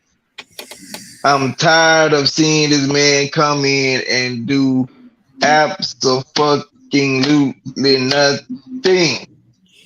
You don't do nothing but do a couple suplexes, a L5, and the match over with. And I'm tired. And this week wasn't no different. Yeah, it was. The difference was he just put a motherfucker in an arm lock until they passed out. That's bullshit. I feel I'm y'all tired. LT. Because I got a question, everybody. I got a question for this match.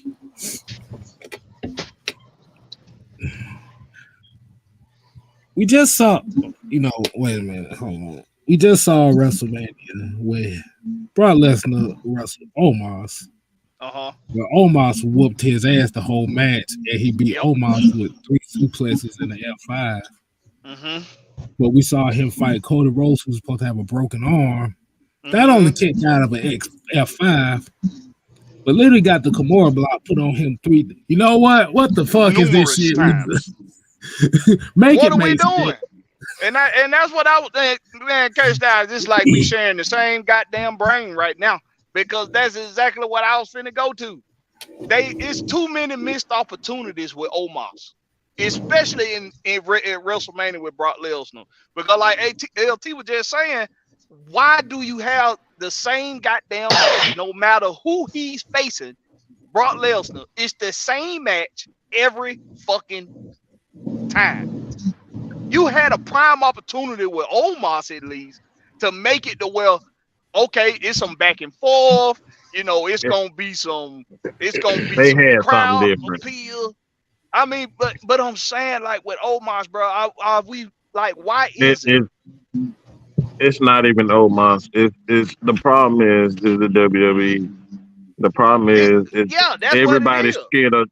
Everybody's scared of him except for Braun Strowman. Braun Strowman punched his ass in the fucking face, and he was going one-on-one with Brock. And then everybody told him, "No, don't do that. Don't do that." He was going at Brock. He was like, there was one guy that did not. Yeah. And he was physically fighting him in the ring, and everybody told him to stop. Don't do that because Brock might get mad. Go back and watch that match with Braun Strowman. He was kneeing him. He was punching him for real. He was giving it to Brock. And everybody was like, "No, don't do that to Brock. Don't do that to Brock." I don't understand that, bro.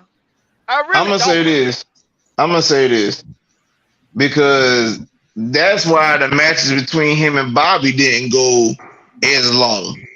Because Bobby with the shit. Yeah, Bobby. Like if Brock come with the BS, Bobby with it. Bobby gonna match his energy. And see, you got to look at it. Bobby, Bobby been wrestling for years. On top of Bobby been wrestling for years, he is a former army soldier, and he also fought in the MMA as well. So if wherever Brock wanted to take it, we can take it though. But see, like I think it's like what Mike said. It's the the WWE is afraid of Brock Lesnar. It ain't these wrestlers, because Brock, they act like if Brock get hit the wrong way, he just gonna snap and it's gonna become a fight. It's gonna become a real fight. But like y'all saying though, ain't nothing wrong with that. If Cena can hit Randy Orton in the eye and it become a little bit real, and you start seeing some real knucking and bucking out there, but at the end of it, but they can still go through the match. You know what I'm saying? They still finish the match. Like let's not make this a thing where if Brock Lesnar got a problem with getting hit and he don't want to get hit like that, you need to tell Brock, well then, I'm sorry then, pussy ass nigga. It's trying to give you your goddamn writing papers. It's time to give you your right, because everybody else can get hit wrong and they can deal with it, but you can't deal with it. Then you need to get the hell on, bro. That's been the case for quite some time. They scared because if you don't know, if you guys don't know the rules and what actually happened after that match with Randy Orton, those small ass Chris Jericho got into it with Brock Lesnar. Nobody, it's like I said, the wrestlers aren't afraid of Brock Lesnar. It's the damn management. They refuse to. They refuse to let him get his ass kicked. And like I said, I don't know why that's the case, but they refuse to. That's why Kurt Angle beat his ass back in the day. Mm-hmm. Yeah, they covered that up. They covered that up too. I'm like this. How many times we didn't see wrestlers get bust upside the head? I didn't see Dusty Rhodes get bust in the daggone face with a bottle. This you man can throw motherfuckers off the top of the damn cage, but you won't let Brock Lesnar get punched in the face. Man, get out of here, my man. Come on, man. Right. We literally just saw we definitely need to have a show on this what the fuck shit. Yeah. Who the hell okayed a spot where they could get kicked in the face and motherfucking pyro explode? Oh my god! Okay, that. Born in the USA. I'm gonna super kick you, but I'm gonna have some explosive tied to my shoe, so I'm gonna kick you in the face and I'm gonna let it explode in your face. Wait a minute. Yeah, that like I said, that man, John Mox, that boy mentally retarded, and I mean every bit of that too. Like who literally says the name? Mick Foley ain't never did no shit like that. Nah. I mean, I'm gonna say this because even he was trending today about retirement. My boy Jeff Hardy. Now, like I said, I ain't gonna lie, Jeff in the den at 50, bro. You can't keep doing whispered twins, swan times, but I'm surprised you still walking right now. But even like when I seen them do like the table of three with Matt, Jeff, Edge, and Christian. Like, and if I even seen interviews with the Dudleys, they was like they used to have to calm Jeff down on the spot. And it was like, he used to come up with stuff. They used to be like, boy, you wild. We're not doing that. They were like, we're not doing that. You wilding. Like, and Jeff used to, bro, if anybody has seen WrestleMania 17, the famous TLC 2 match. Yep. With Edge spearing Jeff Hardy from hanging from the belts, that was Jeff. That was Jeff's idea. Mm-hmm. Yeah, he wasn't wrapped too tight at all. No, Jeff, this is Jeff idea to be. I'm looking at Jeff like, listen, bro, I understand putting on the show, but damn it, I want you to live too. Right. It is painful. Right. It is painful to watch him and Matt walk. It's painful. It is painful to watch them walk down the ramp. It is really, really painful. It's probably painful for them to walk down the ramp. Exactly. I'm just like, go home. Look, motherfucker, my knees hurt watching you walk. Okay. Well, look. Y'all saw that video. When Edge was talking about how he wanted to just get one more match. And Edge need to be right along with Jeff. He can't even breathe in the match. That's what I'm saying. Be out here trying to damn wrestle. Yeah, Edge damn near wheezing on the video. I just want to get one more match.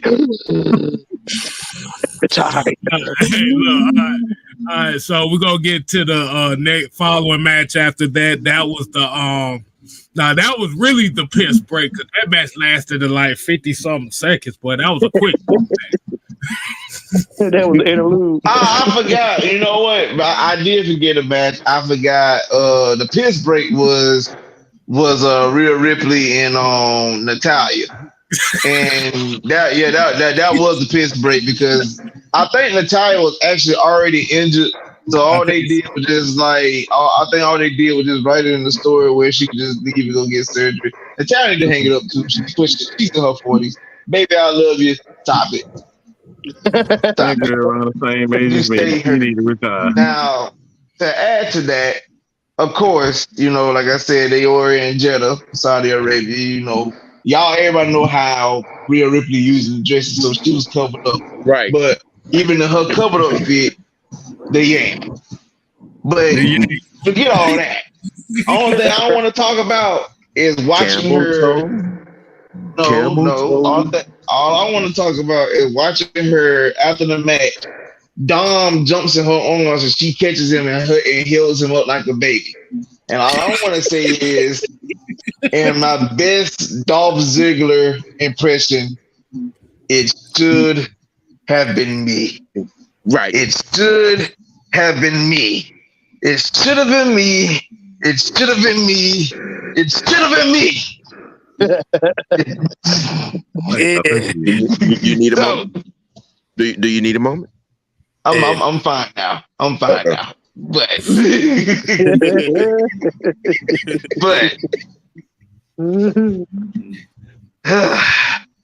I mean, I would love for her to hold me the way she held Dolph in that match. And then the motherfucker gonna lean him down and be like, right. I'm talking about she bent over with that boy in her arms like that. I'm like, she just why? Strong for her own damn good. Either he a lightweight like a motherfucker, or she just strong as shit. Again, it should have been me. I'll go. I'll go with question 2, Alex.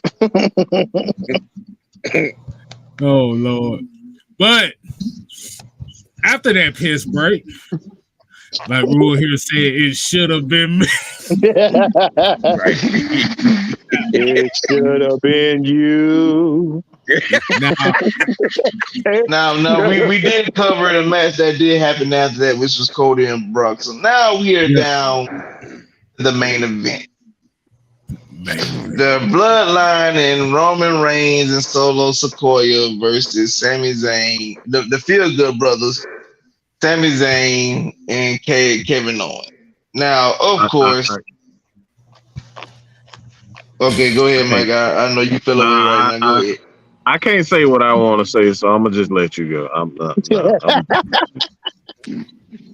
Okay, so when it comes to that match, what I want people to understand, I want to say this: the match was so, but it's about storytelling, and I want y'all to understand what the essence of wrestling has always been. It has always been about telling a story. Mm-hmm. That's where the business has lacked that for so long. When back when like they try to go into the PG era, Vince wouldn't even think about stories no more. He was just putting stuff together. It didn't make sense. You got this, when WrestleMania came, you had more people just wrestling on the card just cause than actual match. Like a storyline match. People are upset about Roman Reigns in the Bloodline. They want Roman to lose the title and so on and so forth. I want y'all to understand that Corey Graves broke the fourth wall in the match Saturday. He was on commentary and his words was, since Roman became champion, my checks have been a little bit bigger. He's not lying. Since Roman became champion, everybody's check's been a little bit bigger. Yeah. So for y'all to sit here and say you're tired of the bloodline, you're tired of Roman Reigns being champion, I'm here to tell you, they're going to milk this cow until they can't milk it no more. And when I say milk it, I mean they're going to milk it. Because quite frankly, they could do so much with this storyline, it's not even funny. And you're going to be intrigued about it because even right now, it looks like if you don't destroy an empire overnight. That's what you don't do. You don't have them build the bloodline up in 3 years and just tear it down in 2 weeks. It don't happen that way. You have to go through the necessary steps to break it down. And even then, I'm here to tell y'all, it might not be as broken down as we all may believe. Because there's no telling who might get added. You don't know. Jimmy might get kicked out, but Jay might stay. You don't know that. So I have a question. But so spoiler alert. So that means Triple H and Shawn Michaels coming out of retirement to break down the bloodline. I almost cussed you out, but See, why the fuck would you do that? Why would you tell her that not knowing that Monday Night Raw ain't even open? Good God, bro. First of all, it ain't even a spoiler. I'm gonna tell you why it ain't a spoiler. What's the point of them coming out of retirement? I'm They can't wrestle. break it down. DX, break it down, man. See, he's still doing it. He really want to get cussed out for real. But I get what you're saying. I get what you're saying about like, yeah, it's not gonna be an overnight thing. This gonna have to take like months of like them building it up to try to dismantle the bloodline. So I get what you're saying. I mean, but even then, like I said, most people might think it could be over by SummerSlam. Now I'm not saying that it's not possible. But what I am saying, I wouldn't be surprised if where it might look like, oh my God, it got chinks in the armor, the story for the breakdown, and then by SummerSlam, they back stronger than ever. Like I said, it's so many directions you could go with this storyline. You can't just think it's just off at the tumble downhill when it's so many people in that family to do X, Y, and Z with it. Right. You just don't know. That's really the thing. People don't know how deep that damn bloodline is for real, boy. Like literally, the NY family is a big family, so you don't know what could happen. They got a cousin that's an up and coming wrestler right now. Mm-hmm. And ain't the Rock daughter? Ain't she on in the NXT training camp? I thought about it, but I don't think she quite ready yet. She ain't ready for that. First of all, they need to get rid of this schism bullshit with her because she just wrestled her first match just a couple months ago. I think WrestleMania weekend. Right. No, she has come far from last time you saw her. Right, because she's looking like Bambi out there, but she was out there looking like Bambi. Yeah, she's picking it up, but it's gonna take probably, I say, another year of her being down there if they want to call her up to do anything. But I mean, I will say this: if they want to if they do want to speed up her progression, this will be the time to do it. Because that lights went. That like the lights throw it to the fire type, like a throw in the fire type deal, and see what happens. I mean, basically doing what? Because you remember now, Solo got called up, but see, they ain't throw Solo to the fire yet. They just had Solo just be standing there half the time. Like Solo just recently started doing stuff. That's true. Mm-hmm. Well, on TV at least, yeah. Right, but then you could do the same, and you could do the same with The Rock's daughter, Simone. You can do the same with her. You ain't got to put her in the woods. It's a quick learning process. I mean, and what better person for her to be working with is Paul Heyman. Heyman literally makes everybody. Yep. The greatest thing in wrestling. And Paul Literally. fucking Heyman. and you already know, you already know, oh, her old man gonna make sure she get the best training possible. You already know that.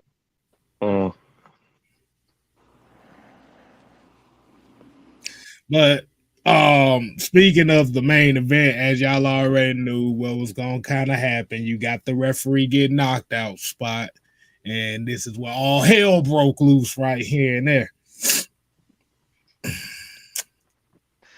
Hey, K Styles.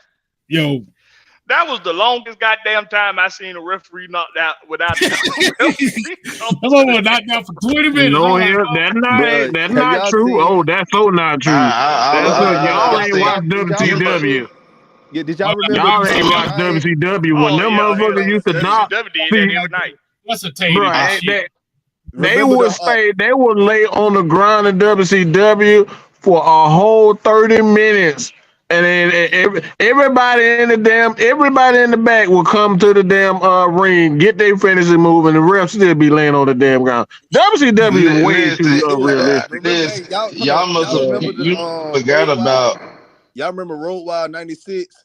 When Hogan had hit the Giant with the belt, and he was like, the Giant was literally laying out for like a whole 20 minutes where he was cutting the promo. Bruh, Like, yeah, that's what I'm talking about. Yeah, WCW is way out of hand with it, bro.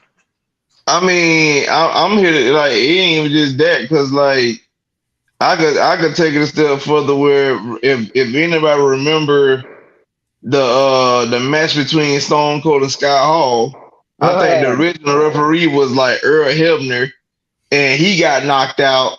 So Scott Hall did a move on Stone Cold, and the dude with the bob, I forgot his name. The referee, he came from WCW, but he had to come running from Nick Patrick. Yeah. He had to come running from the top of the ring and run in the ring.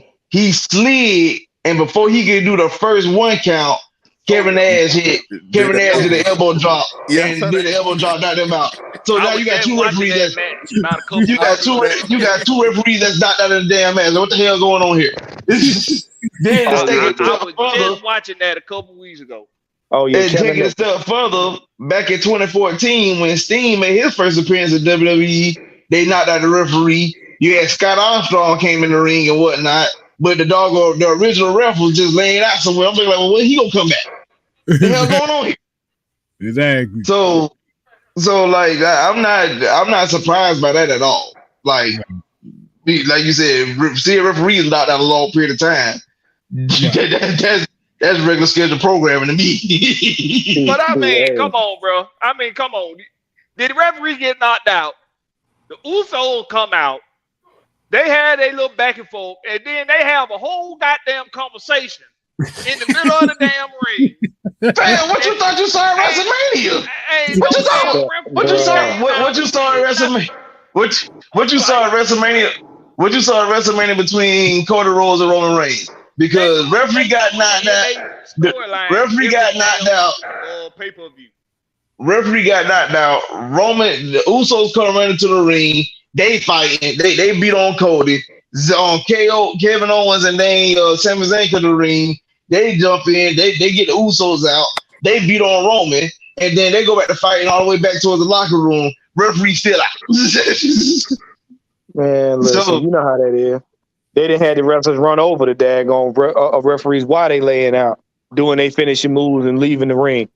Referee still out. You're right.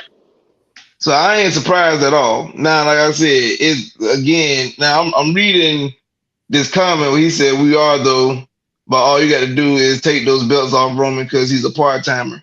Well, I mean, Roman might be a part timer, but again, you could do so much with that bloodline story without him being there. That's the beauty part about it. You could do so much with that story without him being there. You don't need him there all the time for the story to continue, which we've seen that in the last couple of weeks. I mean, my thing is, I don't even mind about the whole not being. See, to me, as long as I said this a while ago, Roman Reigns may be the most he may be the star attraction. He may be the biggest star attraction. But as far as the biggest entertainer goes, he's not the biggest. He's not the best entertainer. That's the people. That's people that's around him. Now, see, when you have that, when you have the talent around the biggest main attraction with the belt, you don't really. I mean, I don't really care about him.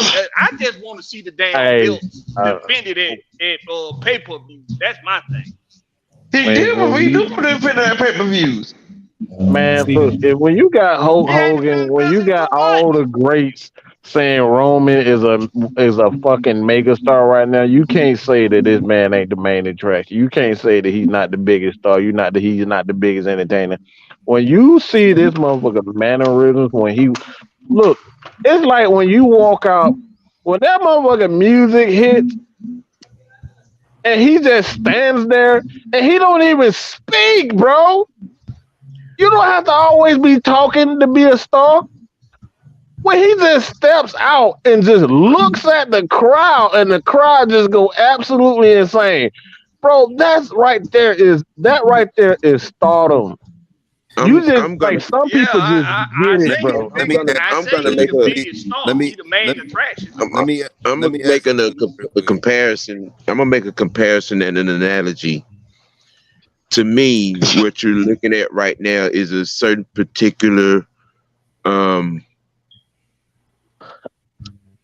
Remember when, I don't know if some of you may not remember this far back, but when the Four Horsemen, it was Flair, Arn Anderson, Tully Blanchard,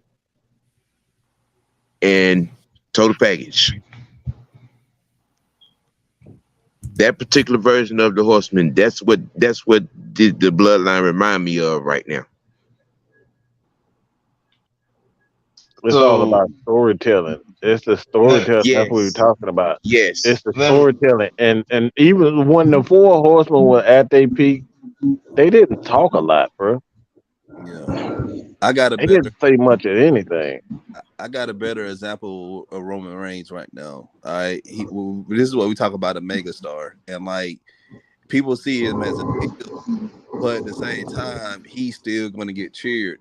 Remember the heel version of Stone Cold in 2001? Yeah. And like, remember he had all those 316 shirts and stuff, Austin 316, but then he transitioned to the what? Like that's what I'm seeing right now in Roman Reigns. Like he's a mega star, but like, yes, he portraying a heel, but he's a star. Like he's gonna get like cheered and he's gonna get the reactions no matter where he goes. I mean, I guess the comparison makes sense, but see, the difference is Roman's character worked. Austin's character really, his heel turn wasn't good, and even he admitted to that. Yeah, Jim Ross was against it. And Austin even admitted in interviews like it was a bad idea for him to turn heel the way he did. But like as far as saying mega star power. Like you got to understand when the whole point of WWE wrestlers, especially like if you're the main champion, the whole point of it all is two things: men want to be you, women want to fuck you.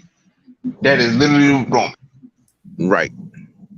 That's the old Ric Flair mantra right there. That's literally Roman. That's the old Ric Flair mantra. That is literally wrong. And the man, like just like Mike said, the man goes in when that music hit. That ain't just a theme song. That is the final boss in Dark Souls. That is the final boss in Skyrim. That is the final boss in Elden Ring. You don't get no better than that. He is literally the final boss of wrestling. That you don't have to be a mega star when you have stuff like that going. He don't have to talk. He don't have to say much. Oh, I mean, yeah, he antagonized the crowd. That's what you're supposed to do as a heel. As they cheering for their favorite, you over there, you laugh at them, you smirk at them, you make little facial expressions. Things like that's what you're supposed to do. But he don't have to be a superstar. Yeah, but he is. You don't. But I'm sorry. You don't have to speak to be a megastar. My bad. That's what I meant to say. That's what I mean by I don't care about him not being there every night, because it's plenty of guys that perform at an even higher clip. And I'm talking about, see, he's the main attraction. He's the star. And what he's built up with this, with the bloodline and with the persona that he got, you don't need him to be there every night.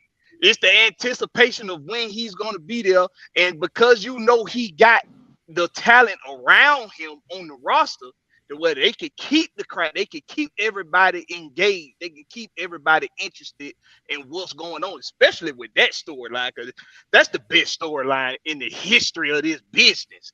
It's the best storyline, Martin. I don't care what nobody say, Martin none. So it's like you don't need him every night. I know people saying because he got the belts, they want to see the belts on the show. But listen, bro, that's the whole thing. He's the pinnacle. He's the top of the mountain. What I'm more interested in seeing is the build up to get to Roman Reigns. Because once you get to Roman Reigns, now the shit really finna kick off.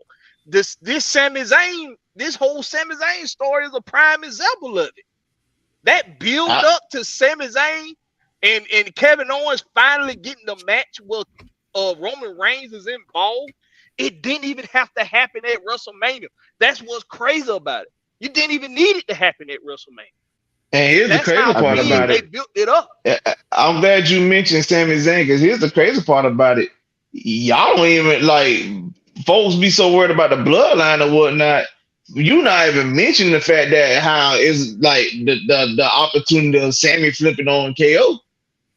Because KO done did it so much, nobody never seen Sammy flip on KO. Everybody saw KO flip on Sammy. Again, look, I'm praying for it, goddamn. I'm so got all this goddamn hugging and kissing and shit.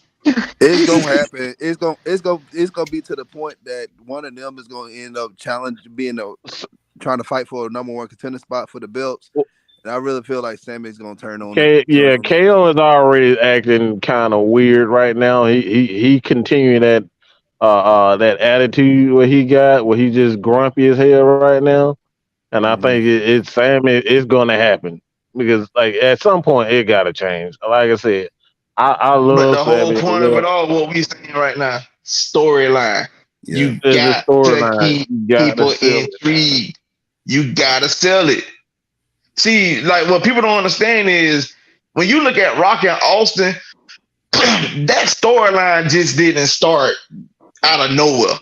It's been build-ups for different reactions, variations. You know, they might have had a match together here. They done been in a match against one another there. Things of that nature. That's how it is.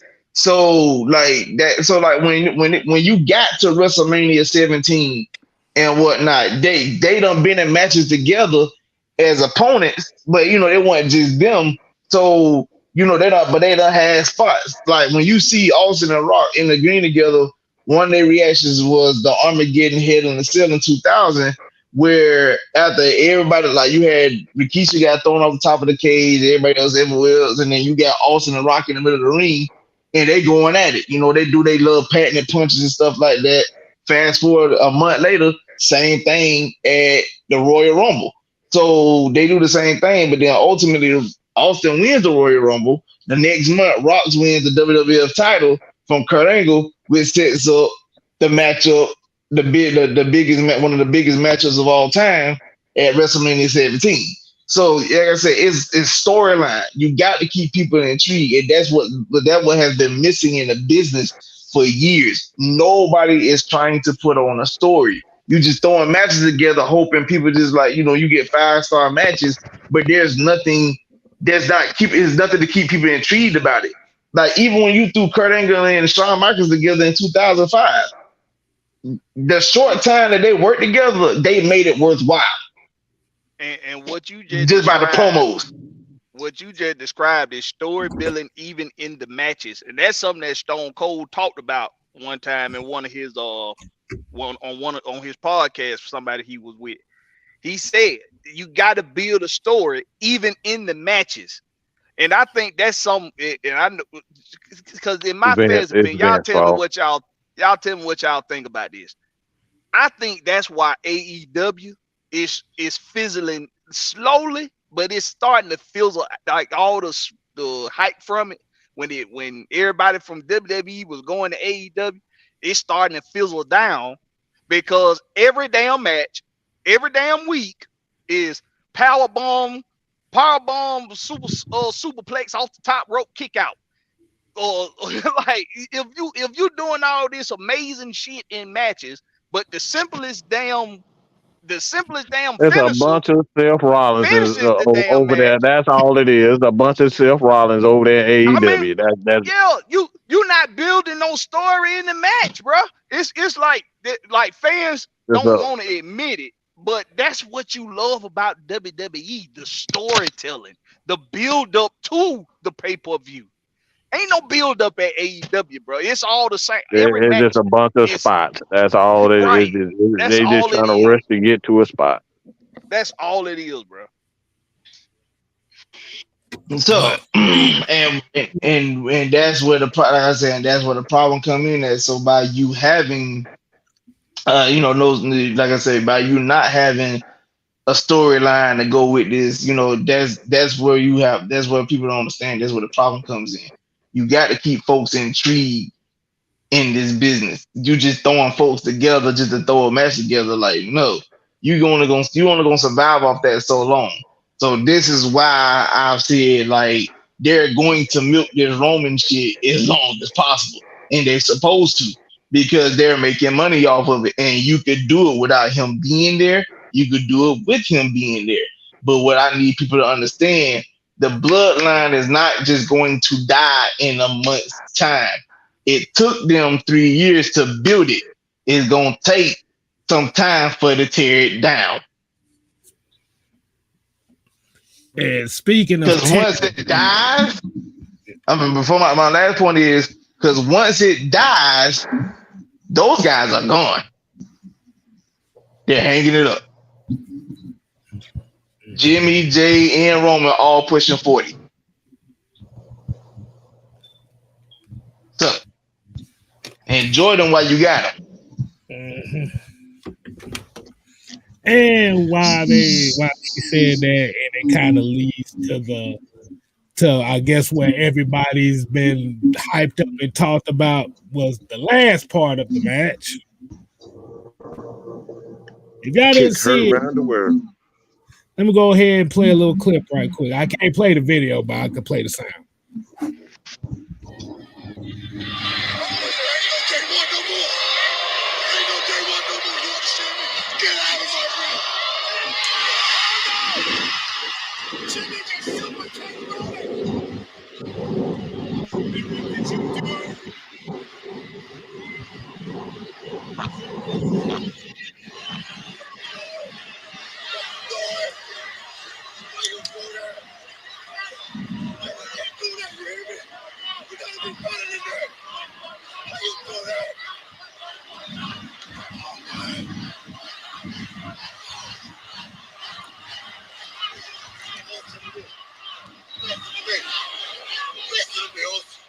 I'm doing what you said and done a long time ago.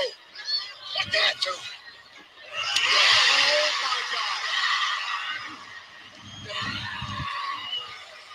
God. The kick heard around the world.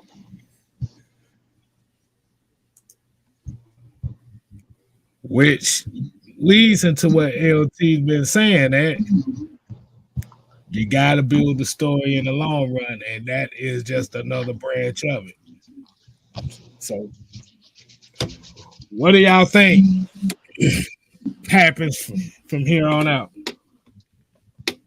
Because there's been a bunch of rumblings going around that Rikishi might show up. Daddy might show. Daddy Uso might show up. Listen, that Solo kick everybody is why. This is why I say that it's so much could be done with this storyline. Because I did see that tweet. If Rikishi shows, that adds another dynamic to the storyline. If you get Roman Pops to show, it adds another dynamic to the storyline. And if somehow you get him to work through his busy ass schedule, if you get Dwayne to bring his ass in for a couple of days, it add an extra dynamic to the storyline.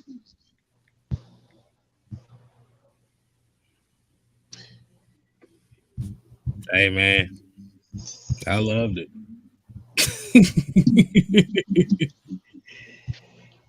It's gonna be another time where the outcome is not gonna be what everybody wants it to be. And that's the beauty part about it. When Cody lost that match at WrestleMania, people listen. The see folks cry, gripe, piss, and moan after that match. You know what that told me? They did their job. Pretty much.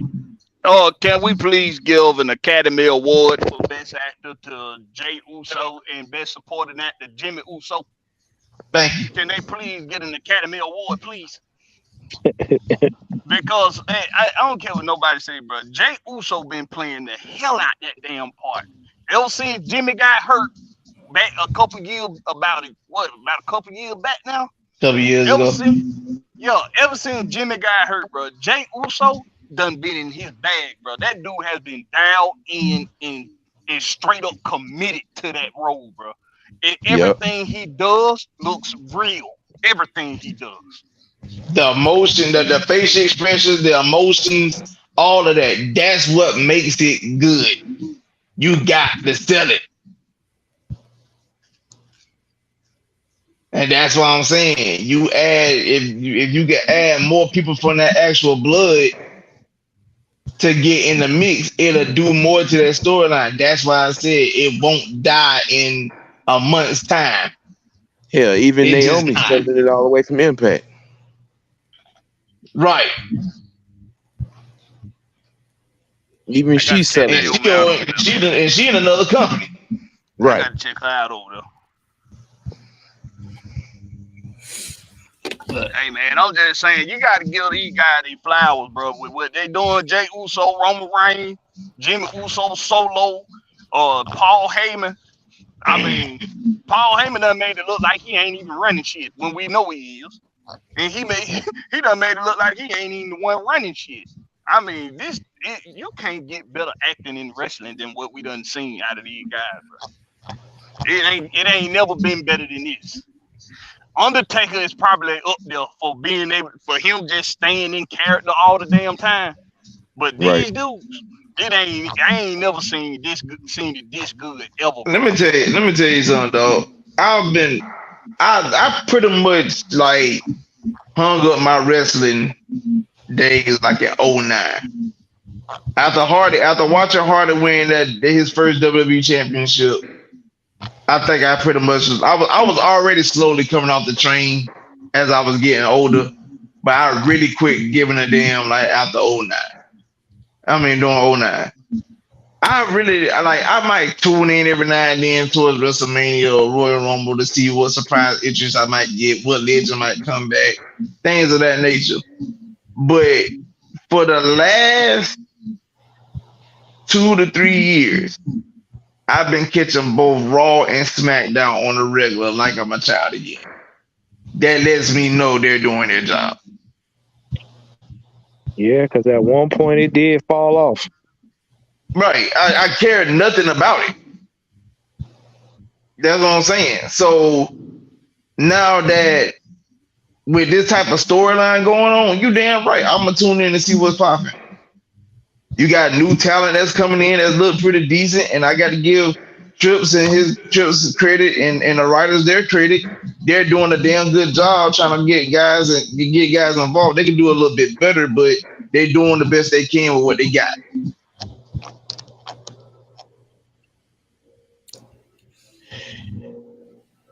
It is gonna be kind of hard because you guys, we've seen some of like theory just is not helpable. Why It started. you had to bring that bullshit up? Like you could have just kept that. It's just something. I mean, right now you got Triple H and his three babies that are really doing it: Rhea, Bianca, and Raquel. You know, and you got the bloodline. I mean, something's gonna have to pop. Some of these new kids that are getting the jump, you know what I'm saying, to up to the big shows, there's gonna have to be some kind of creative prop to spread it around, especially coming into the summertime, you know. But who is that gonna be? Hey man, we're gonna find out. But let's go ahead and wind it down for the night, y'all. And like I said, we definitely appreciate everybody tuning in. Like I say, make sure you hit that like button, subscribe, share. Hit the likes. Hit the likes. Hit the motherfucking likes, y'all. Hey man, we got the 6-man combo coming up tomorrow, as well as we got the rest of the lineup for the week, which includes the Reds Pit, Champagne Confessions. You might get a Friday Night Madness. You never know. So until next time, people, we here to play. Oh no, we here to stay. Absolutely. Ooh, yeah, dig it. You ain't gotta go home. You gotta get your ass home. The hell up out of here. Deuces. Don't make no goddamn sense, man. We sitting here, we got Omos here getting 2+3 times. This is bullshit right here, man.